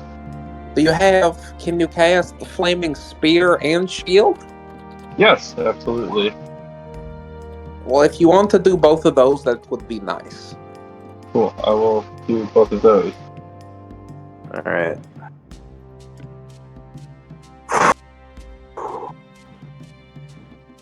Can't believe I got scared like that. That was ridiculous. It happens. My cat does that to me on occasion as well. So in your ring, Lou, here's a question about Flaming Spear. With my scribe ability, You can change the flavor. yeah, can I do that into? Let me link it. It is, so the ring is like you are casting it. So it's like me casting it as if you were, because you put it into the... Then I would make the Flaming Spear, psychic damage rather than... Do you have psychic damaging spell at the same level as Flaming Spear? That's the key. It has to be the same level. Yeah. I'll go ahead and link your ability. That's what I'm trying to find. I have it. It should be near the top of your scribal abilities. Awaken Spellbook. The Wall of Text. It's the middle. Temporary, when you cast a wizard spell with a slot, you can temporarily replace the damage type within a type. Yeah.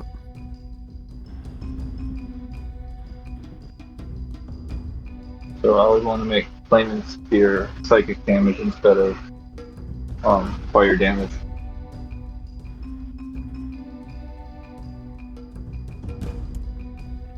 Okay. Okay.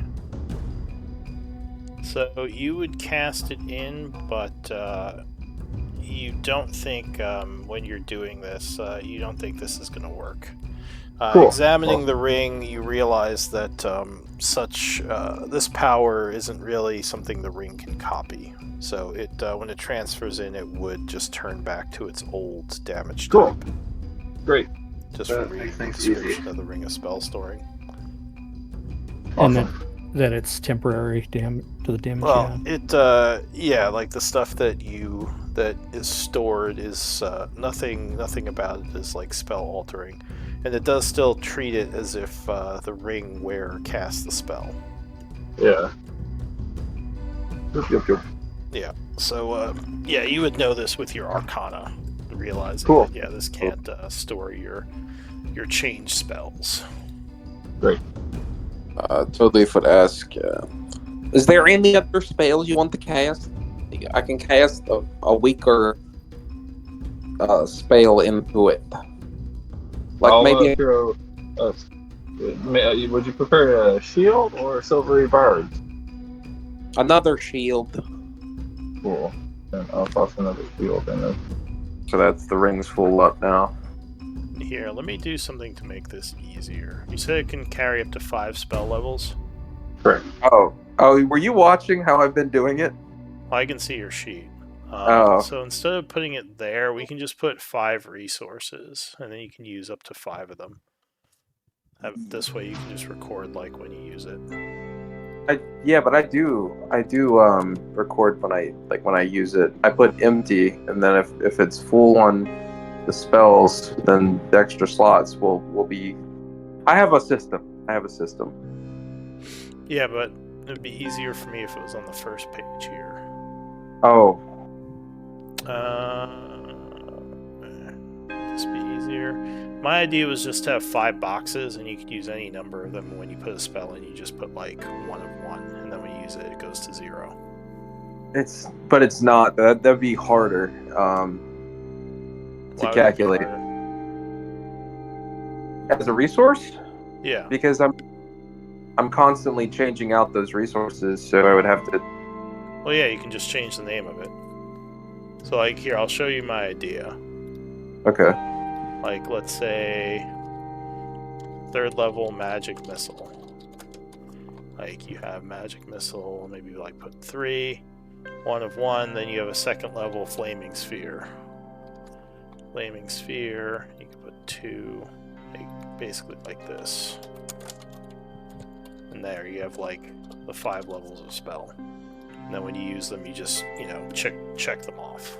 You see what I mean? So when I see Magic Missile 3... That'd be like a level 3 Magic Missile.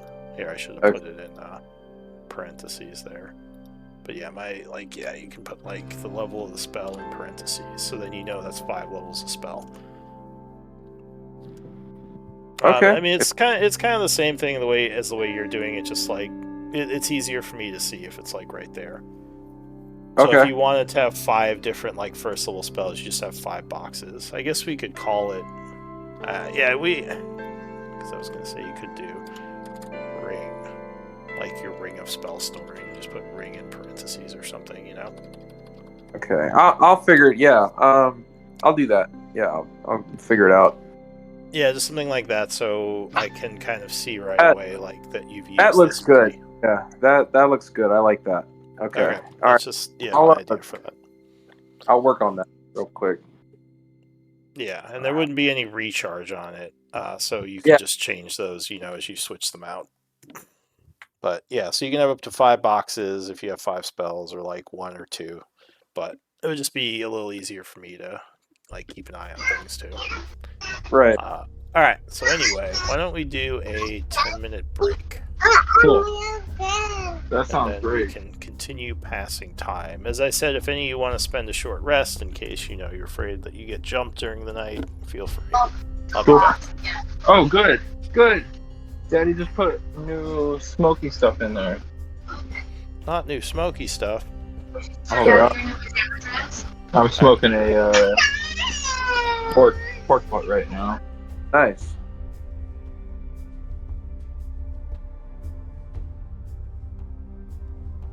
Mage armor. Okay.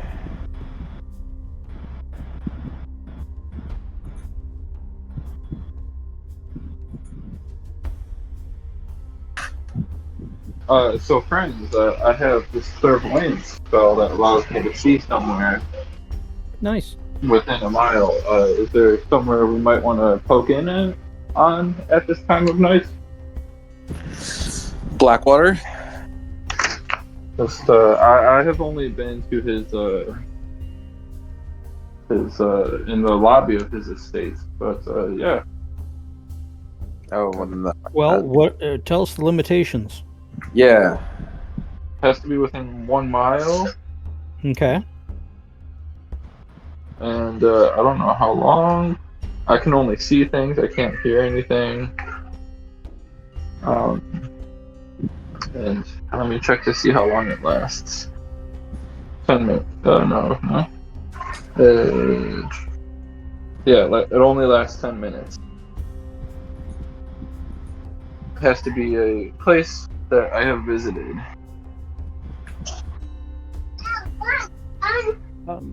Mares, the Bloody Hand. Yeah. The tide. Oh no, the tide's too far away.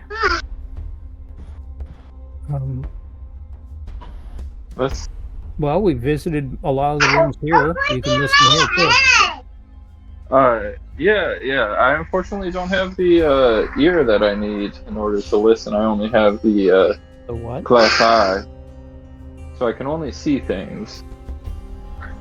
That sounds creepy. But, I mean, it's only creepy if you make it creepy.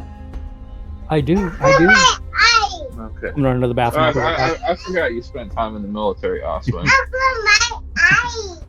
Creepy's not bad. Creepy's funny.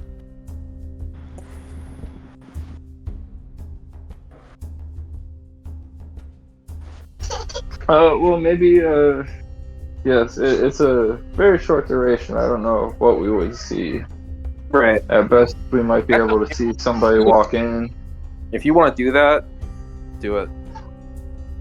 But, into Blackwaters is what I was thinking. But yeah, 10 minutes, I don't know what information we would get. It might be better to just hold the, spell energy in case something happens tonight. In case we get jumped. Yeah.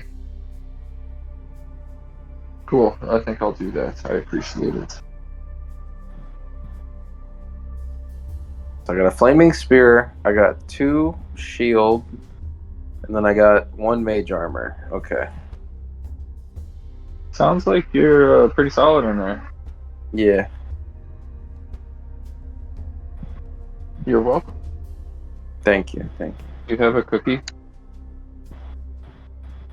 That should be empty, I think. Or what about a candy bar? I could really go for a popsicle right now. I have none of those.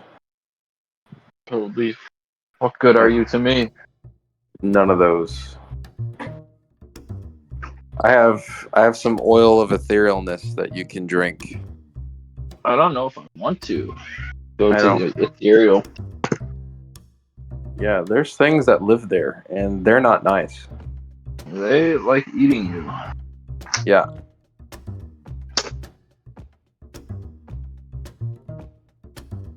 I just think every time I think of like the ethereal plane or whatever, I just think of like ring wraiths. That's all I think about.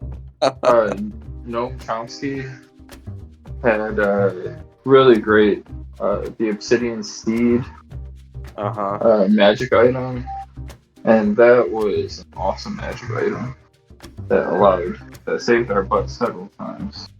Right. The Seed Breakers. But yeah, ethereal plane, interesting place. Sounds sus.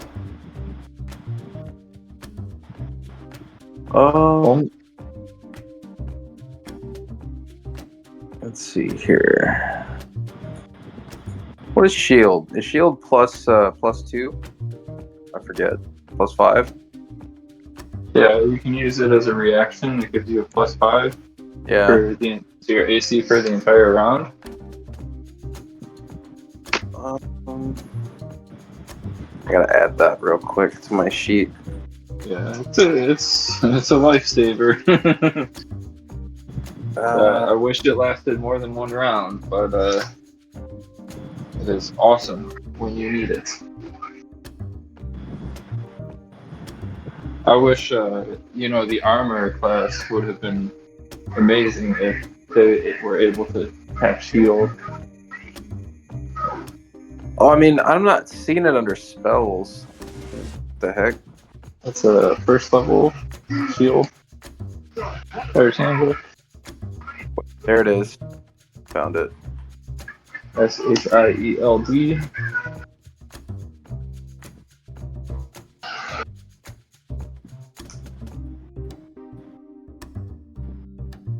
Oh man, that was we got a good little team here. That was a good fight. Despite totally going down and Austin, you getting rocked pretty hard.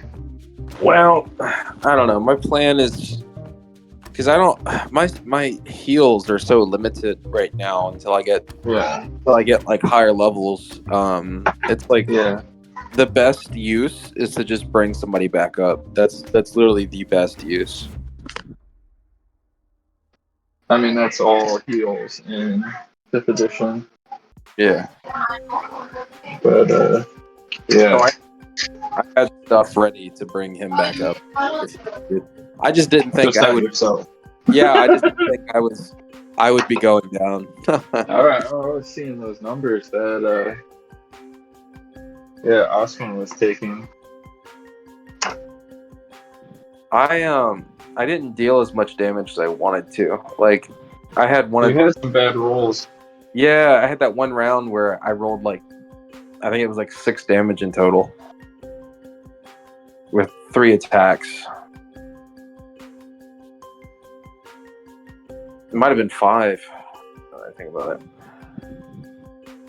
1 use shield. No, 2 use. I don't know why I put that.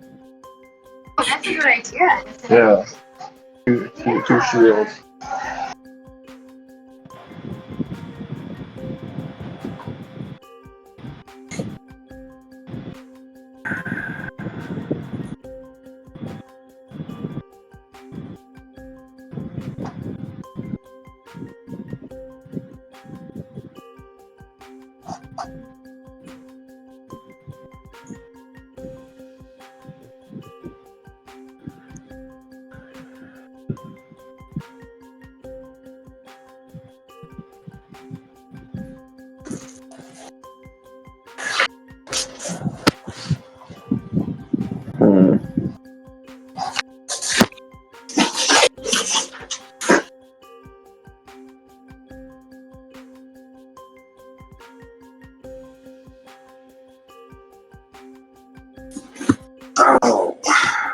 Okay.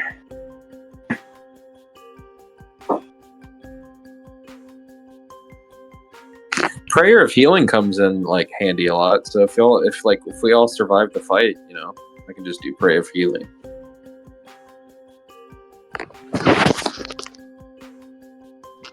So yeah.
Alright, I'm back.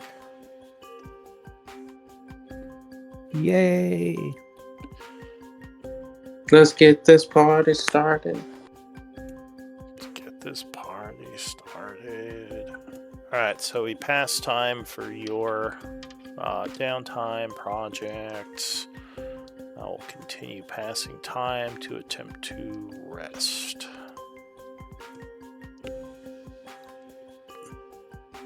Okay. Again, let me know if you're doing anything. Resting? Well, besides that.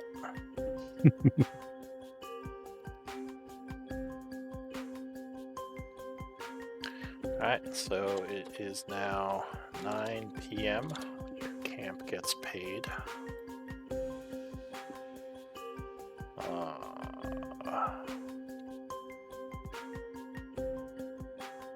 Let's see, your camp gets 16 gold. Yay.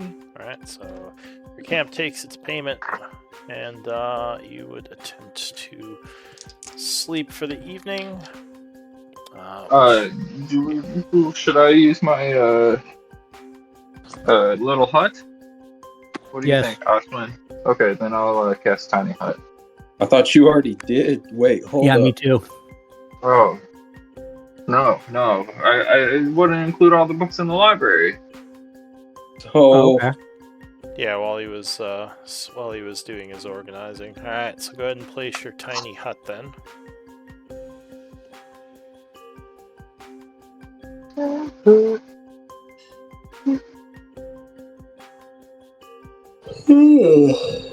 Exactly.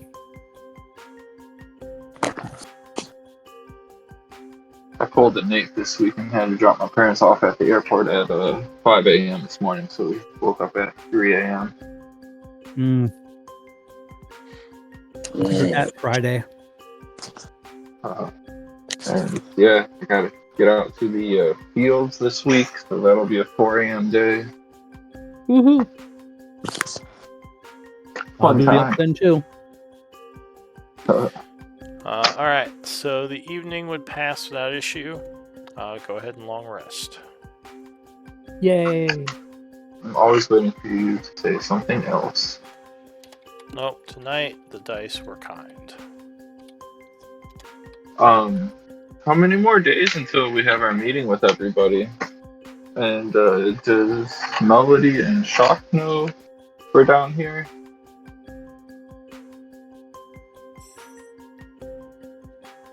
I don't know. These are valid questions. Maybe we pop up real quick and talk with Bernie. Tell Bernie to MMA her if they see Melody and Shock. You know, I don't know. That is a good idea, things. But I could just send the Acrid to keep an eye out for them and let them know where they are. According to your journal, the 21st of fall is when Shock is returning. Cool.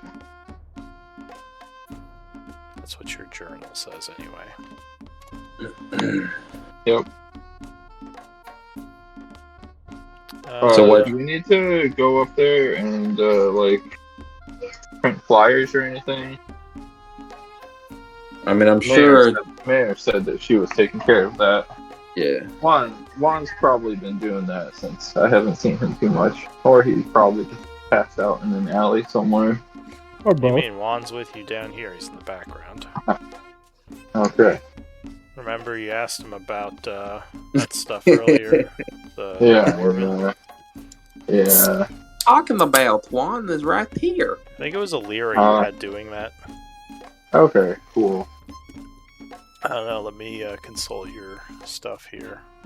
Yeah, Alira is increasing reputation since the 7th of fall. So what is today? What day is it? It's the 19th. The 19th. Oh, we got a few days. Let's continue. Let's continue down here. We're making so much good progress. Cool, let's do it. Do it. Where we going? Once as well. I mean, our big job was to just clear the way so that the Blood Hand could start scouting.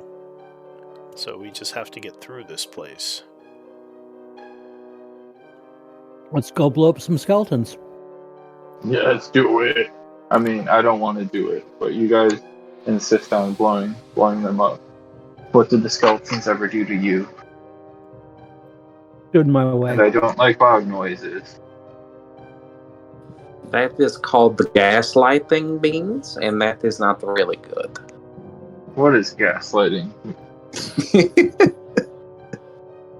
Okay. What did I do? I'm good. What did I do? I was just saying I don't like loud noises. Alright, freeze. So as you jump in the water, Oswin, you see bubbles start to appear around you. Wait, hold up. This morning, when I got up, I would have cast mage armor.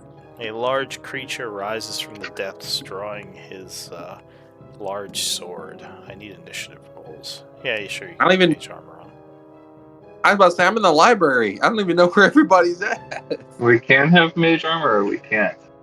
Yeah, you can have cast it as a part of the... Thank you. Can I? Yeah, can I make get sure next time you do that before you start moving out if you're doing stuff cool. like that. Yeah, that's a good idea. Moving yet? Yeah. Yeah. In the future, if you're gonna move, just make sure everyone's with you. But sure, we'll say we were all together this time.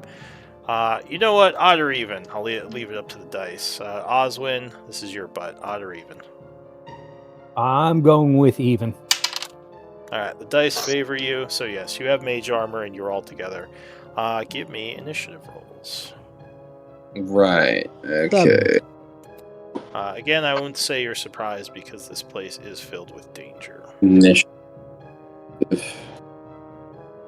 20. Right, so the first act is going to be Beans. Alright, so Oswin is swimming in the water when suddenly another one of these huge skeletons rises from below. And he was not in here before because you had swum and examined, but at some point I did my job. Here. Boy, howdy, did you? So what are you doing, Beans? Oh, skeletons don't breathe, do they? For right now, I am going to try to throw a mind sliver on him. Alright, so you begin chanting, pointing through that hole there to target him with a spell. Attempt to save against. He would.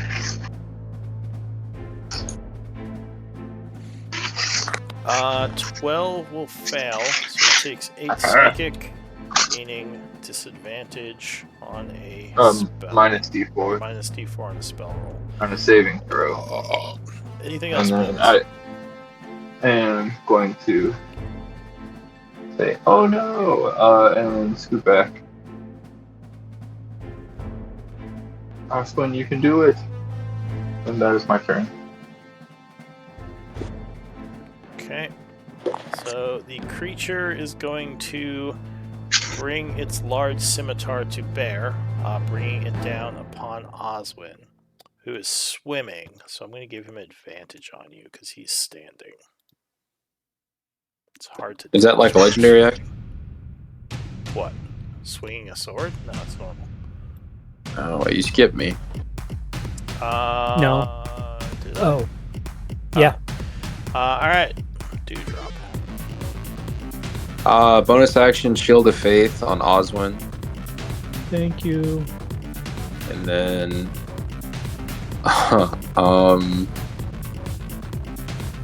yeah, okay. What? I don't even know. You know what? How far up am I? I know there's like a drop off into the water. So you're still on the shore, I would assume. Yeah, I'm not flying, so. How far is the drop down? Well, the hole in the water is pretty deep. Like it, you think it's kind of caved in from the erosion. Right. Okay. I mean, you can see through to see this thing, the hole in the wall. I'll just play it safe, I guess, and 2 Eldritch Blasts. Alright, so both of your blasts would fly through the hole, striking the creature. Doing 10 points of damage. Alright, I end my turn. Alright, so creature goes.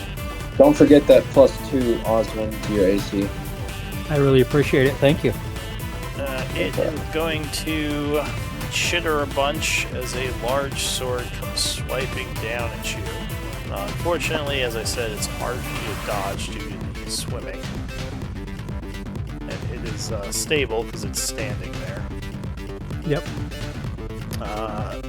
12 misses with the first swing. 19 will miss with the second. 18 will miss with the third. So it swings 3 times, luckily missing 3 times. That's it for the creature. Oswald. I'm going to do item interaction. Okay. Cap of water breathing. Make sure that's going, and then I'm going to punch him. Alright. So you take a gauntlet punch in the water. Luckily, fist weapons are normal and aquatic. 22 will strike with the first punch. 5 and thunder. That taunts him on me. So if you're taunting something, just put the that symbol with a 1 on you, like this, just so I remember you're taunting. Okay. I'm going to leave that symbol how you put it on me already. And I missed with the second punch. Alright.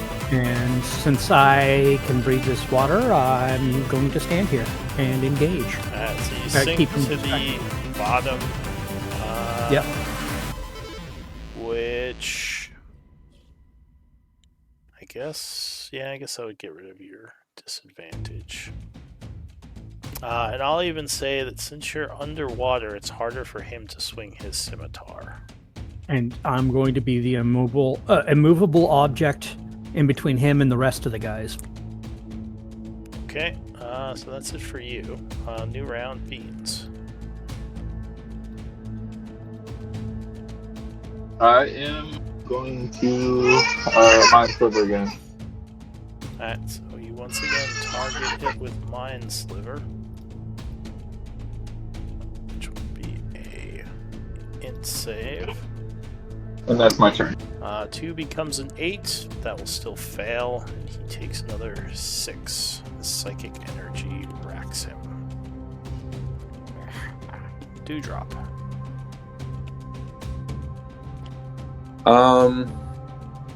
Right. Does he have any cover, or is he good? Yes, he has medium cover because of the small hole in the wall. Okay, good to know. So he'd have none for me. That's what I'm looking for. All right. So 2 Eldritch Blast. All right. Both of which will strike. All right. 6. Come on, big money. Oh, all right. Yeah. I'm gonna go and do a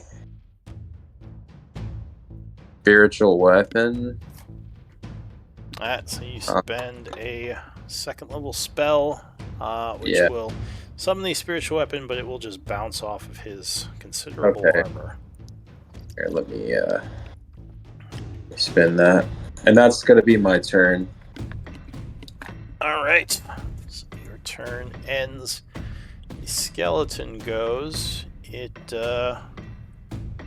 now that it can't see you as well, it is going to suddenly charge forward, splashing through the water, moving up to here and provoking no oppies as it does. It just kind of knocks you aside and rushes through the hole in the wall there. This is why I asked how far up I was, because I didn't really get. I thought I would be far enough away where it wouldn't have enough movement. I think you get to decide that. Huh? You get to decide how far up you are, don't you? You're talking about your elevation? No. Well, as far as this water is a drop down, so I don't know. I was asking how far down the skeleton was, because if he had to climb to get it's here, like he just hoists himself out, so it's just difficult terrain to climb out of the water. Shit. There's no disadvantage on movement? Yeah, he moved half speed because he had to move through Oswin, then he squeezed, then he climbed up on shore. All right, but good he has to a know. 40 feet movement speed. Learning experience for me. There we go. But that's it for him, because that was actually an action. Wait, does that do anything else? Oh, that's why. It doesn't give him attacks, it lets him move through squares. Okay, so that's it for him, as he basically rushes past, and then hoists himself out of the water. Oswin. Well, since I know where he went, because he just went and sorry, he would have a dash, so he would move here afterwards. Then I'm climbing out of the water. Okay. So and then 10, step 20 into here.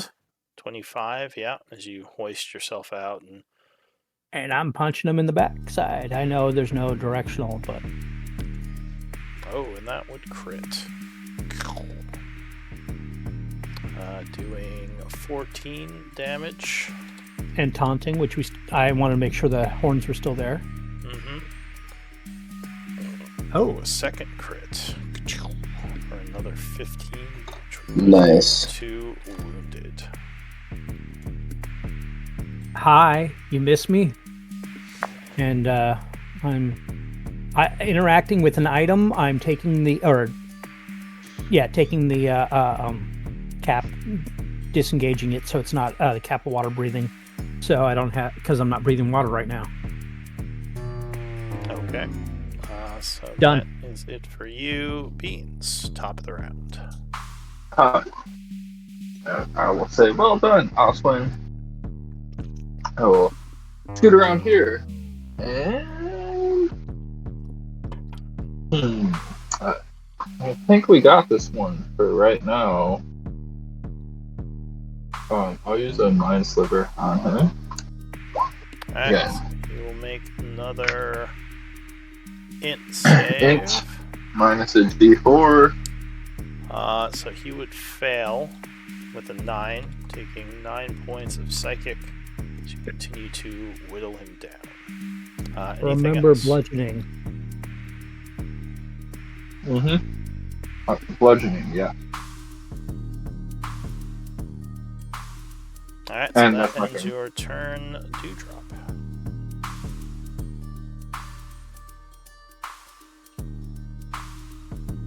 I was muted, my bad. Yeah, we're gonna go ahead and attack him with a, what is it? Shocking Grasp, with advantage. So yeah, 29 would strike. Loses his reaction, and I'm gonna take full movement to 30 foot, and I can't see my sword anymore. Can you grab my sword and pull it right here? Or something, yeah. I'm gonna go ahead and try to hit him with an attack. Alright, the sword comes flying up. Ooh, but no, 14 will miss him. Alright, and that's my turn. Alright. The Marauder seems upset at Beans. So he is going to swing at him 3 times. I bet he is. With disadvantage each time. 13 becomes a 12. That will miss on the first. 21 becomes a 20. That will strike with the second swipe. Okay. Doing 19 slashing. Ooh, that hurt. And the third attack. 18 becomes a 13, so that will miss. See now why you need to take silvery barbs. I see. Alright, so Beans, I'm not worried about. Beans is looking winded, right? Not yet. Oh yeah, actually I'm bad at math. Yeah, I was gonna say. Just cross that threshold. Oh, are you? I thought you were winded. Are you wounded? I'm wounded. Oh, yeah. Okay. Oh yeah, you are. Okay, so you are wounded. Never mind, you're not winded. But that's going to be it for the Marauder. Oswin. My bonus action, I give myself the 5 temporary hit points with my. Where is it?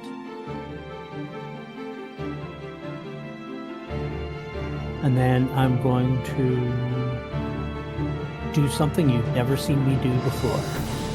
Thunder Gauntlet. 17 hit? So yeah, 17 will defeat his AC, striking him with a crackling punch for 8. Once again gaining his attention with your crackling gauntlets. 16 matches and will strike the second time. Which will hit him for another 10. And putting him too badly. Taunted again, which I did my job.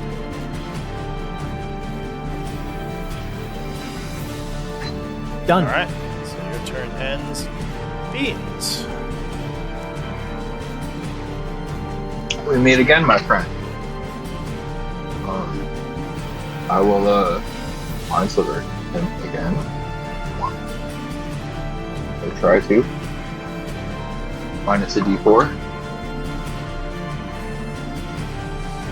Alright, so once again you chant, attacking his psyche, and the connection remains as you deal another 3 points of damage to him. Cool. And then I'm going to step away there.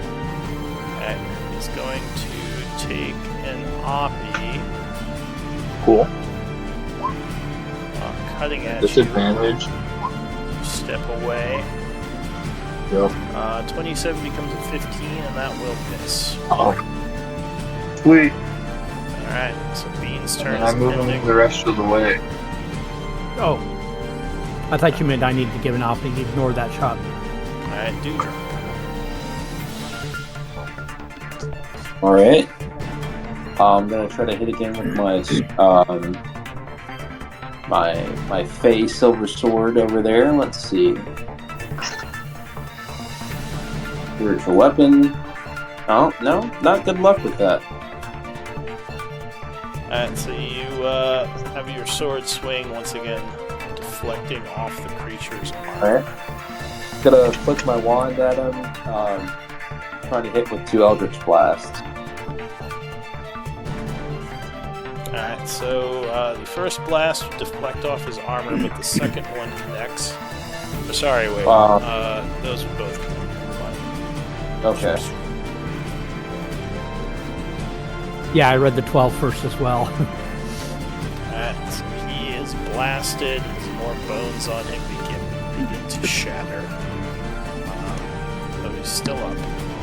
I'm gonna go ahead and fly up. Like, what's the height? 10 foot here in here? Yeah? Yeah. Alright, flying up 10 foot, and that's my turn. Alright, so the Marauder is going to concentrate on Oswin again. Starting off with a Scimitar Strike, which will miss on the first as you deflect it with your gauntlets. It stumbles on the second one, almost dropping its blade.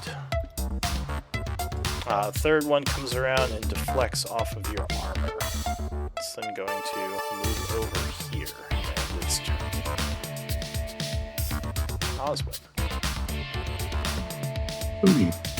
I'm going to move over here to keep it between him and Toadleaf. And that misses. Alright, so your first shot will bounce off his armor. Second one will connect with an 18. Several more bones snap with the crackle of thunder as the creature struggles to keep afloat. Almost got him, Beans. And I'm done. Alright, Beans. You can see it from where you are. Cool. Then it is going to be slivered in its mind.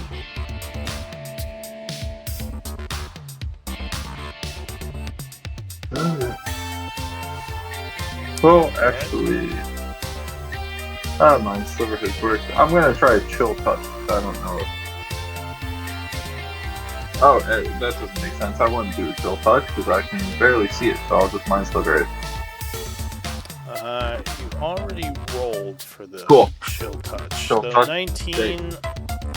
Yeah, with cover, that would actually miss. That's what I thought. Yeah, unfortunately, once you roll, because you saw what you rolled. I didn't think of that, but thank you. Alright, so Beans fires a Chill Touch, and unfortunately strikes the wall right here. You drop. Yeah.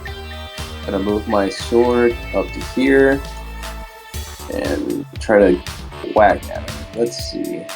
No. Bing! Okay. Smacks off of his armor as it flies up from behind. And then 2 more Eldritch Blasts. 21 and 18. So yeah, versus AC 17, those would both strike. Alright, so your first shot snaps his spine, and as he's going down, the second one strikes his head, exploding the skull. Yeah. Things are quiet as the adrenaline rush of battle fades. What do you want to do? I say to Oswin, look, Oswin, there's another set of plate armor you can work on for the ogres.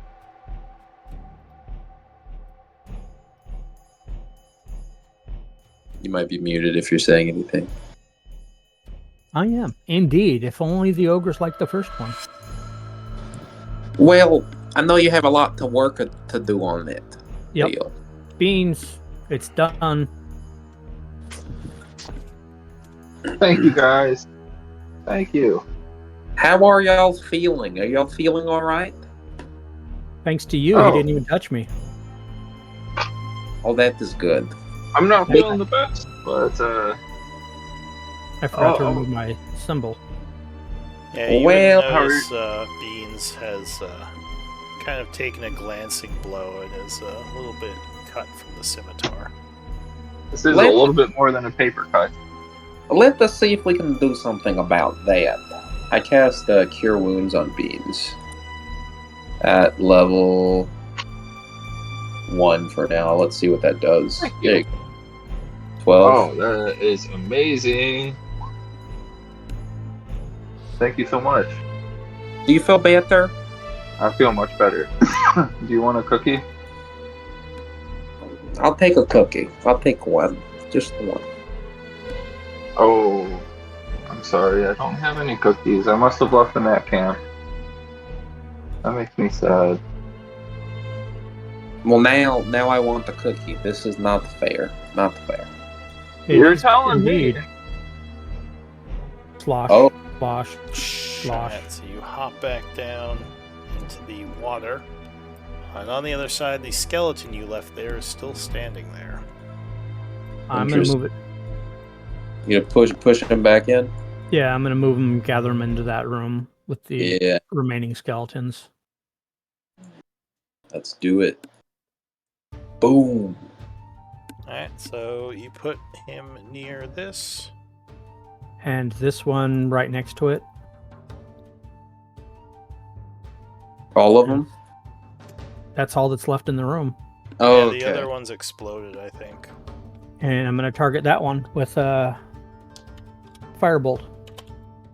Unless you want to kill it, Beans. Or it's me. No. Toad Leaf. Sorry. Go for it. Do it. Alright.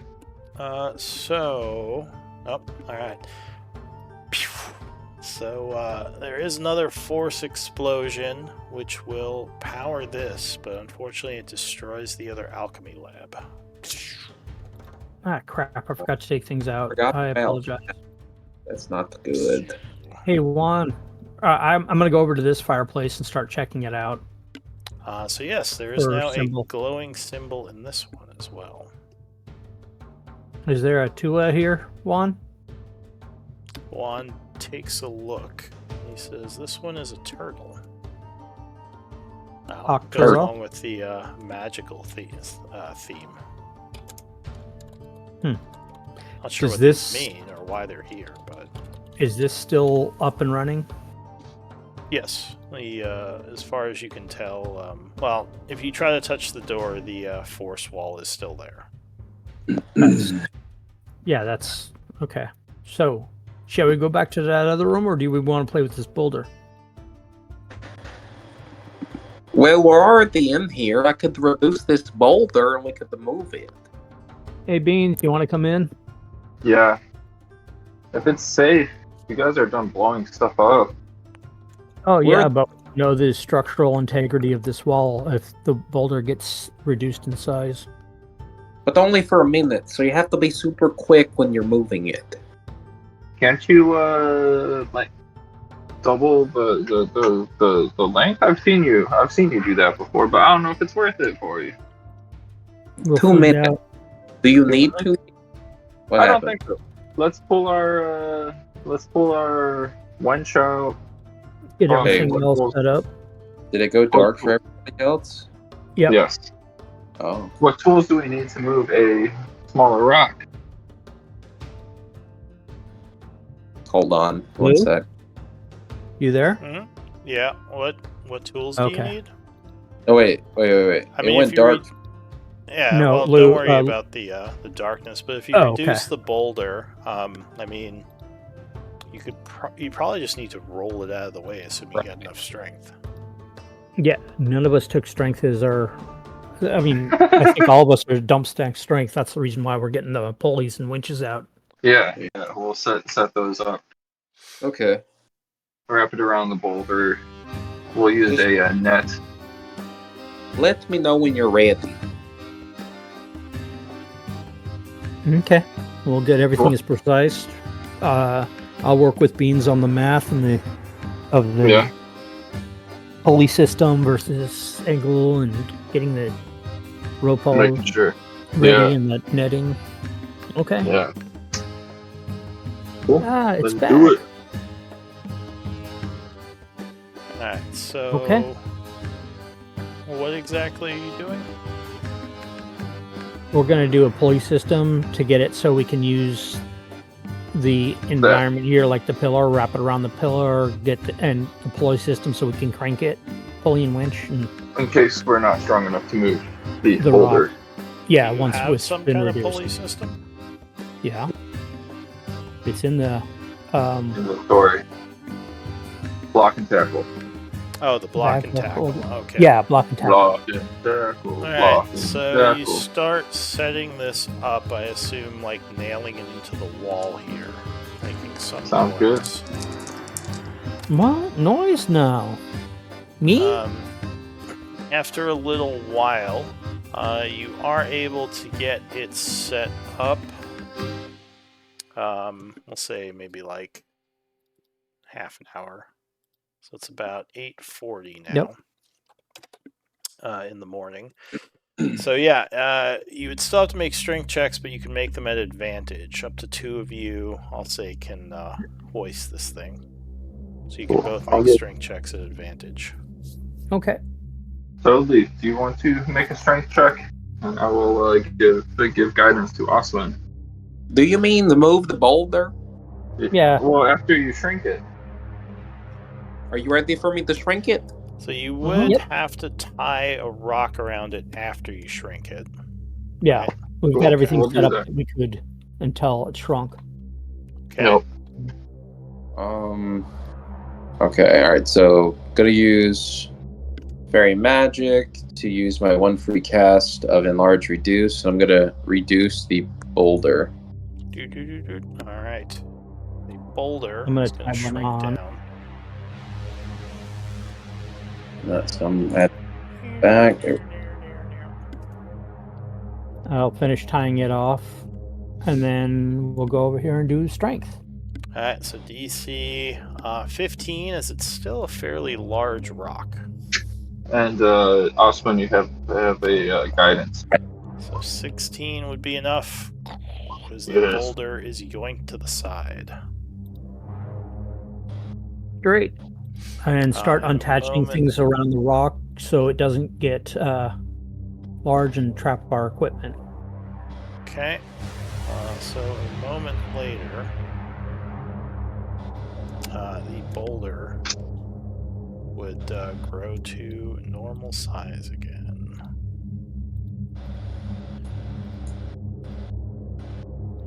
I wouldn't stand there, Beans. So, Beans, get away from the boulder. There you go. I was waiting. Oh my god. But luckily, there is now a path into that area beyond. Let us go see what we can find.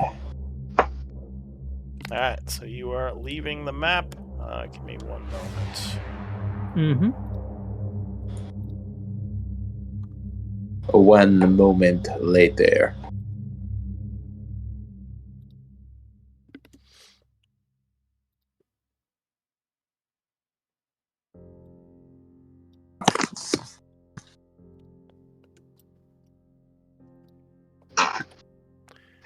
Alright, so you come in into the hallway up here. Oswin, Toadleaf, and Beans. Looks like you, it looks like there is a large double door at the end of the hallway that is still closed. It's the same one you saw before when the ghost came out of the floor. Toadleaf.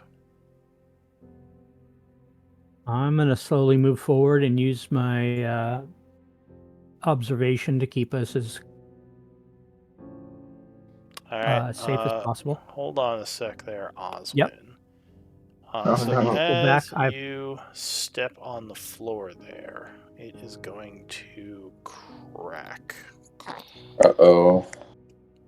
And a big hole opens up.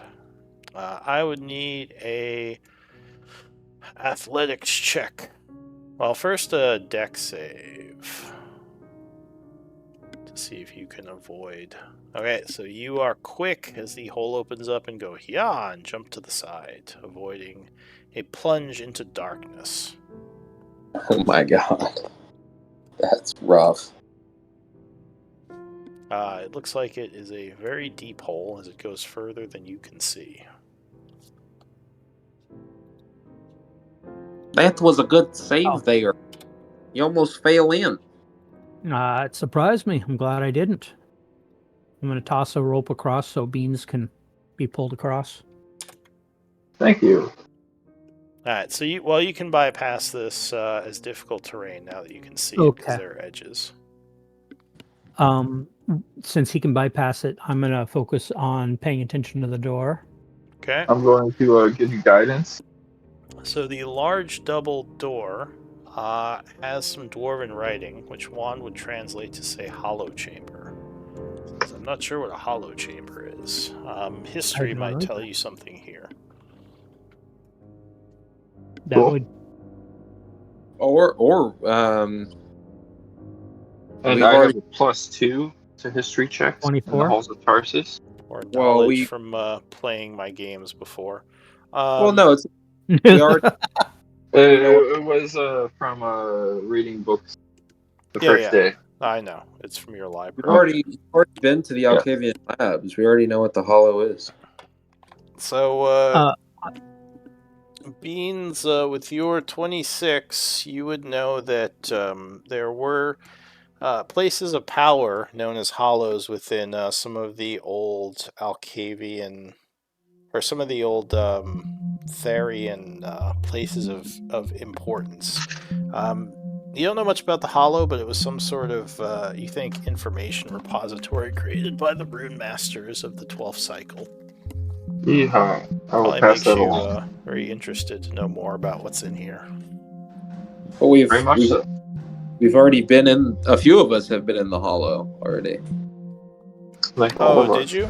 At the Alcavian Labs? Alright, yeah, so then you would probably recognize the name then. Cool. The door is shut. Large double door. I test it to see, I check it out, see if it's trapped or anything. What would you like me to roll? You can do a perception.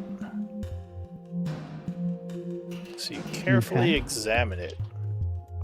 While doing so, you notice that there are some runes that seem to be etched into the door, fairly well hidden.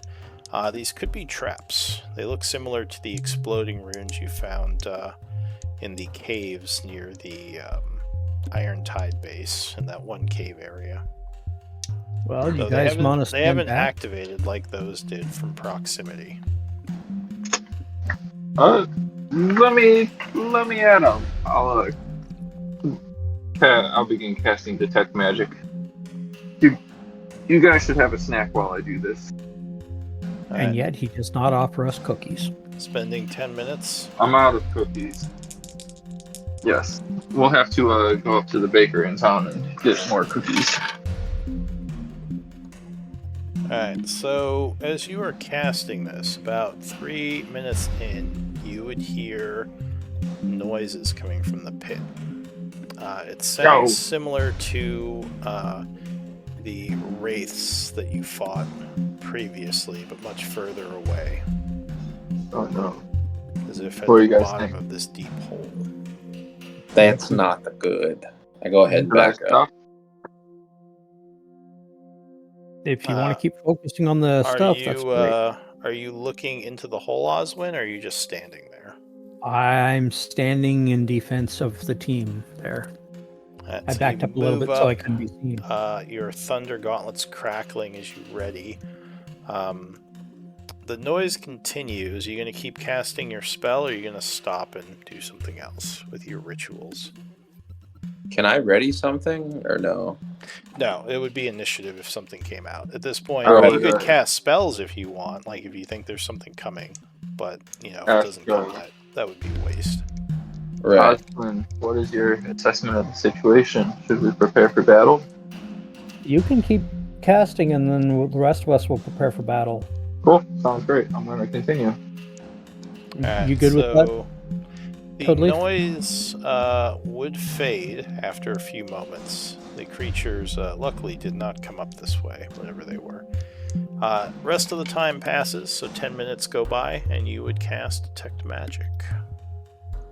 Cool. You would see an aura coming from this door, as well as 3 distinct auras coming from the runes on the door. I would pass that along to Toby and Osklin. What y'all want to do? I'm gonna go ahead and cast my free cast of Armor of Agathis on myself, which for some reason didn't reset. So let me change that. Long rest. Okay, there we go.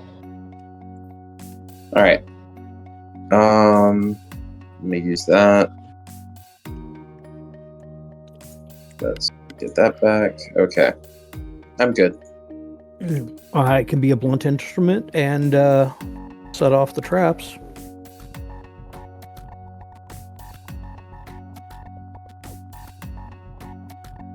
Or we can go back and see what the magic did in that other room, because if we can try not to be setting off the traps and engaging the things down below.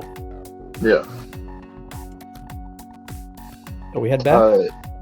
Toby, I recall you were able to disarm some of these before. Wait, what are we talking about? I wasn't paying attention. Neither was I.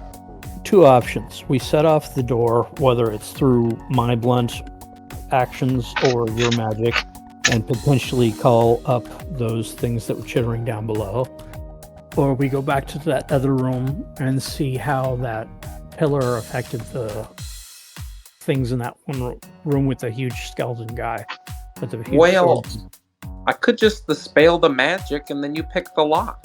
That way we're not making too much noise. Which is what Beans was suggesting. Sounds good. That's what you would like me to do, Beans? I would love that, and I'll give you guidance.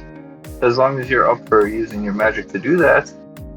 I know it is a high energy to dispel these runes. Let me see here. Yeah, I can do it. Okay. And I'll give you guidance in case you need it.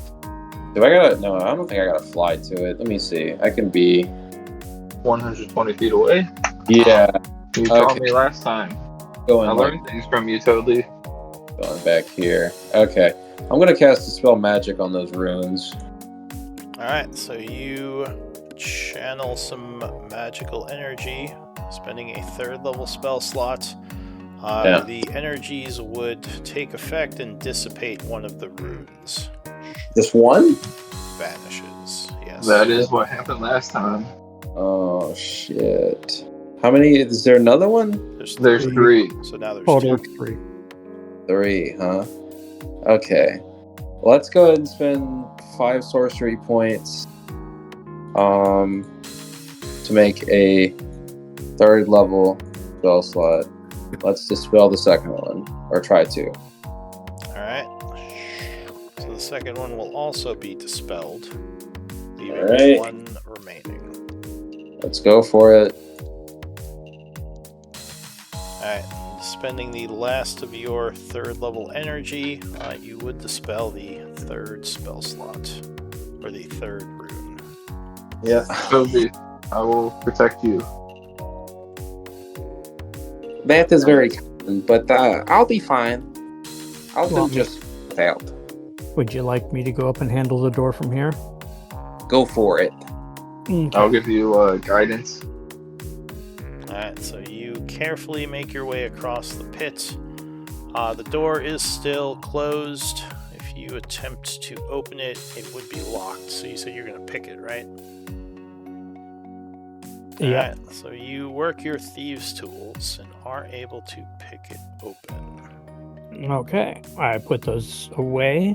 Double check, look down here, make sure there's nobody floating up. Okay. And the door And then is unlocked. do the door. Alright. Stand there and wave them through. It would open into an area that looks familiar to the hollow chamber you saw at the labs. Except this one has 4 stone statues in it. A hollow point pedestal, which actually is too big. Hang on, why is it so big? Let me shrink that. Only be 5 feet.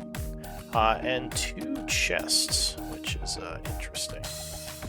Not something that was at the other place. You also would notice on the wall, mounted to the north and south, which will light up as you open the door, are 2 glowing crystals, which shed a fairly large amount of light into the room.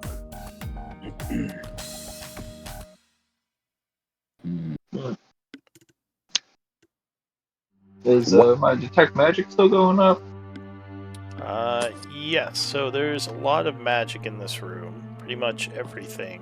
The pedestal, the circle on the ground, the lights, the statues aren't, but the chests are.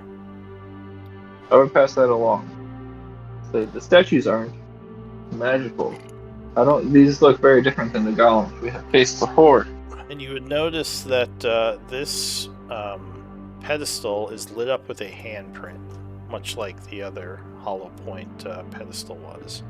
There's also what looks like a cubby hole in it, which doesn't currently have anything in it, in the cubby hole. I guess investigation, Beans, with your passive investigation, you would guess that this probably usually would require a power source. With the cubby hole, you probably have to put some kind of crystal in, like with the other one, except your actions with the pillars may be, at least temporarily, giving this place power. Oh, that's cool.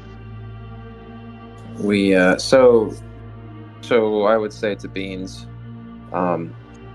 we have that crystal you made. I don't know. I'm hesitant to use a crystal imbued with demon energy. Oh, it seems powered right now. Why don't you stick your hand on it and see what happens? What? You don't want to? You don't want to speak to Demi? You think that's what that is? Oh, we can check these boxes to see if there's more equipment in there. I'm gonna put my hand on it. Alright, so you put your hand on it. And... hang on, let me check something. I hate when you check things. It scares me. It's okay, Toadleaf.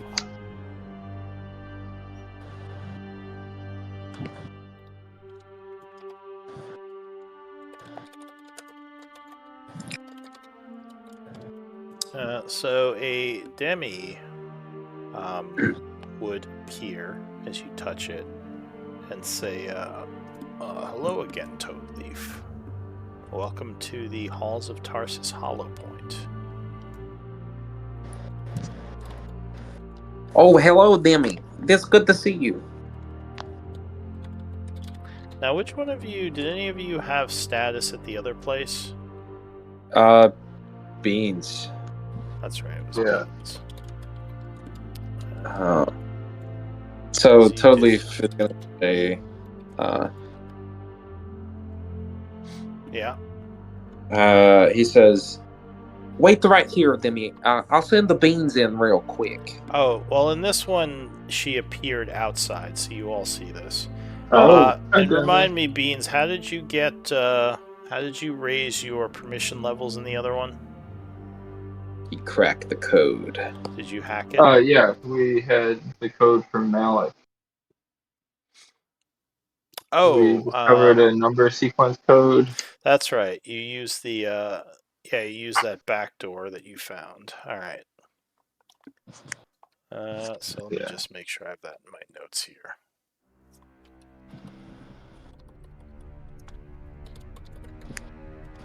So what do you want to do? So I would instead just look to Beans and say, Beans, work your magic.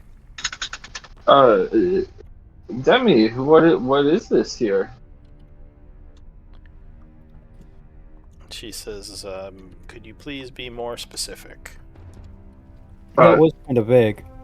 That was extremely vague. I'm sorry, Demi. I should give more precise instructions. This looks like a hollow point circle. We're able to travel between hollow point circles. She says this indeed is the hollow point of the Halls of Tarsus. Though currently, the Halls of Tarsus is under attack by forces of Orcus. He says until the alarm is called off, teleportation is not allowed and defenses are active. Orcus, the demon lord? Yeah, you know the ugly faced guy in the library? She says that's one of his service. That is correct. And that they still remain in the library. They still remain in the Hall of Tarsus. She says the sensor ability of the Halls of Tarsus is currently inactive. It is unknown what the current status of the war is. To fully activate the halls, an energy crystal is required. She says the backup power is active, as magic has been channeled into the backup energy pillars. Great. These statues here, are these guardians of this room, or are they architectural features, aesthetic features? She says, my apologies, Beans, but you do not have permission to know such information. I whisper to Beans, Beans, use the back door. Oh, I have to flip through my notes real quick. 01000000000. I didn't say the time. Is there a place I can punch an access code in? So it doesn't seem like it. You just see the handprint. How do I provide an access code that I was given? Wait. Remember how you did it before, Matt? Did I just say it out loud? Yeah. You said it out loud to Demi with your handprint on the pad. Cool. That's what I was asking Demi. I'm glad you remember, totally.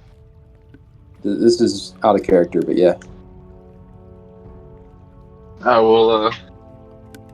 I'll ask Demi. How do I provide an access code? I was given. She says, if you wish to enter an access code, I can listen for the code, and then you state what your code is. She says, please state your access code now. 14679. I'm sorry, Beans, but this isn't a recognized access code I have in my files. Oh man, that's frustrating. It worked in the Alcavian labs. Are you sure? Aren't you connected to the Alcavian labs? She says, while the different hollows are connected, access codes differ from place to place. Do you have your manager? I want to speak with your manager. Oh my god. She says the rune masters can be contacted through their tower lair. I would suggest you get in contact with them. I can send a message to the Rune Master Tower, though unfortunately it's not currently active. I have no connection. Great. Well, friends, what are your thoughts? What should we do?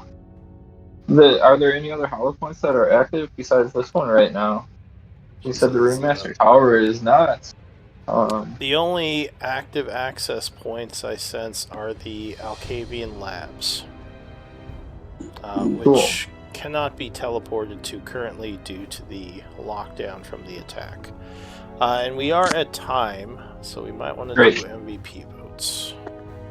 That sounds fantastic. Good game, everybody. Yeah, definitely. We got a lot done, honestly. Yeah. Quite efficient. It's a nice thing about smaller games. I was gonna say, that there are benefits to having 3 people in the group.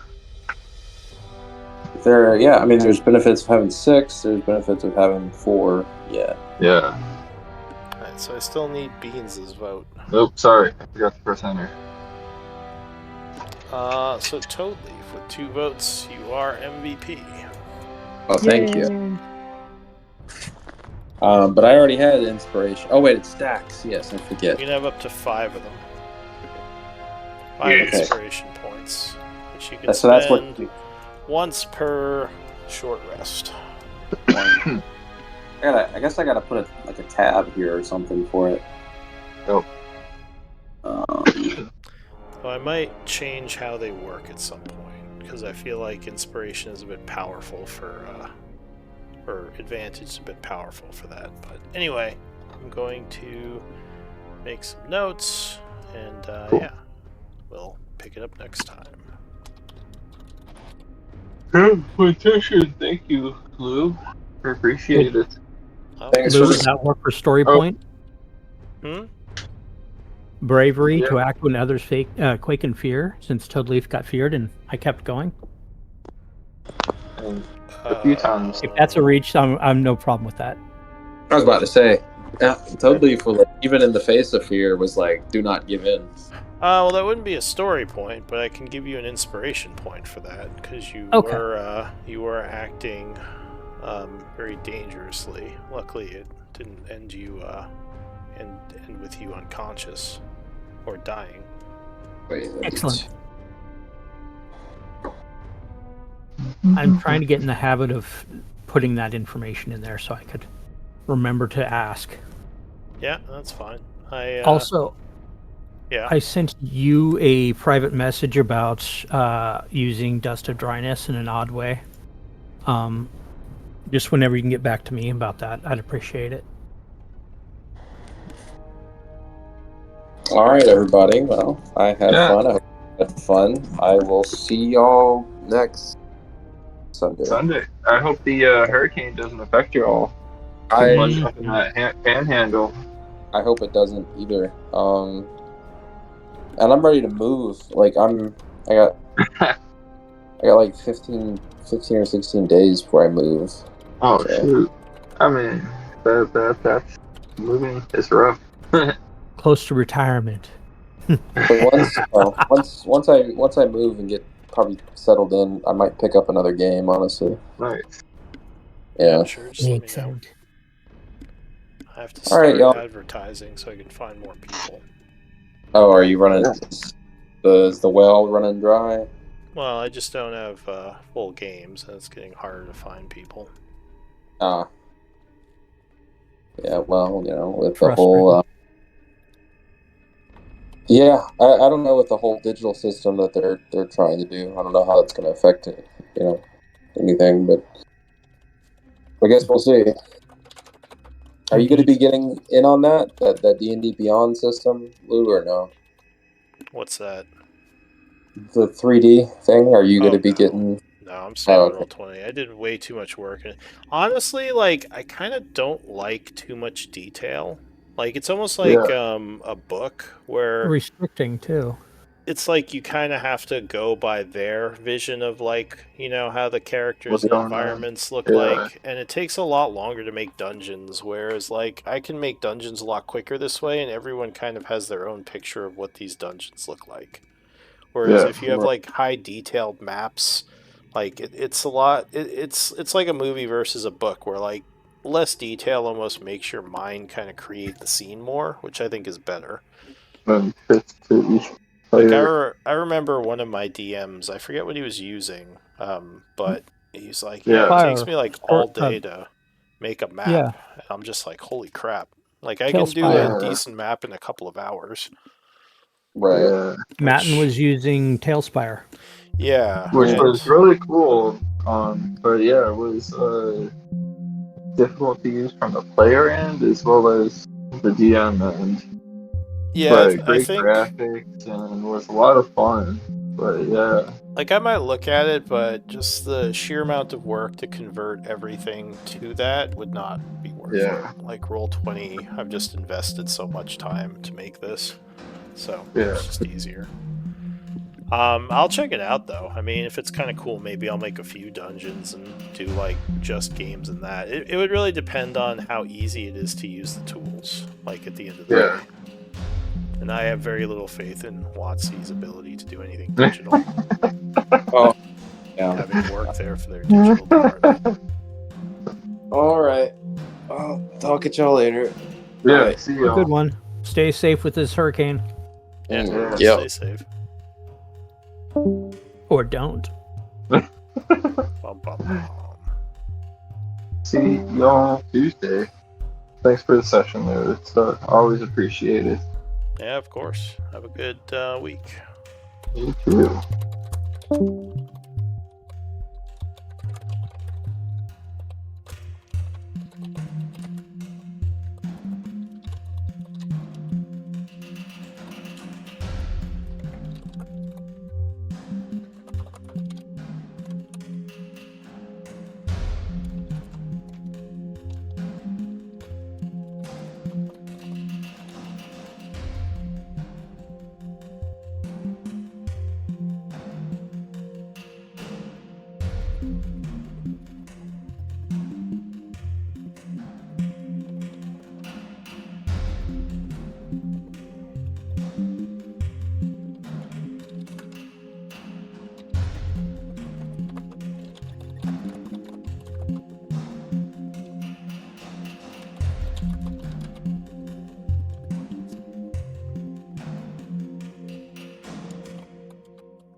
Thanks for watching, everyone.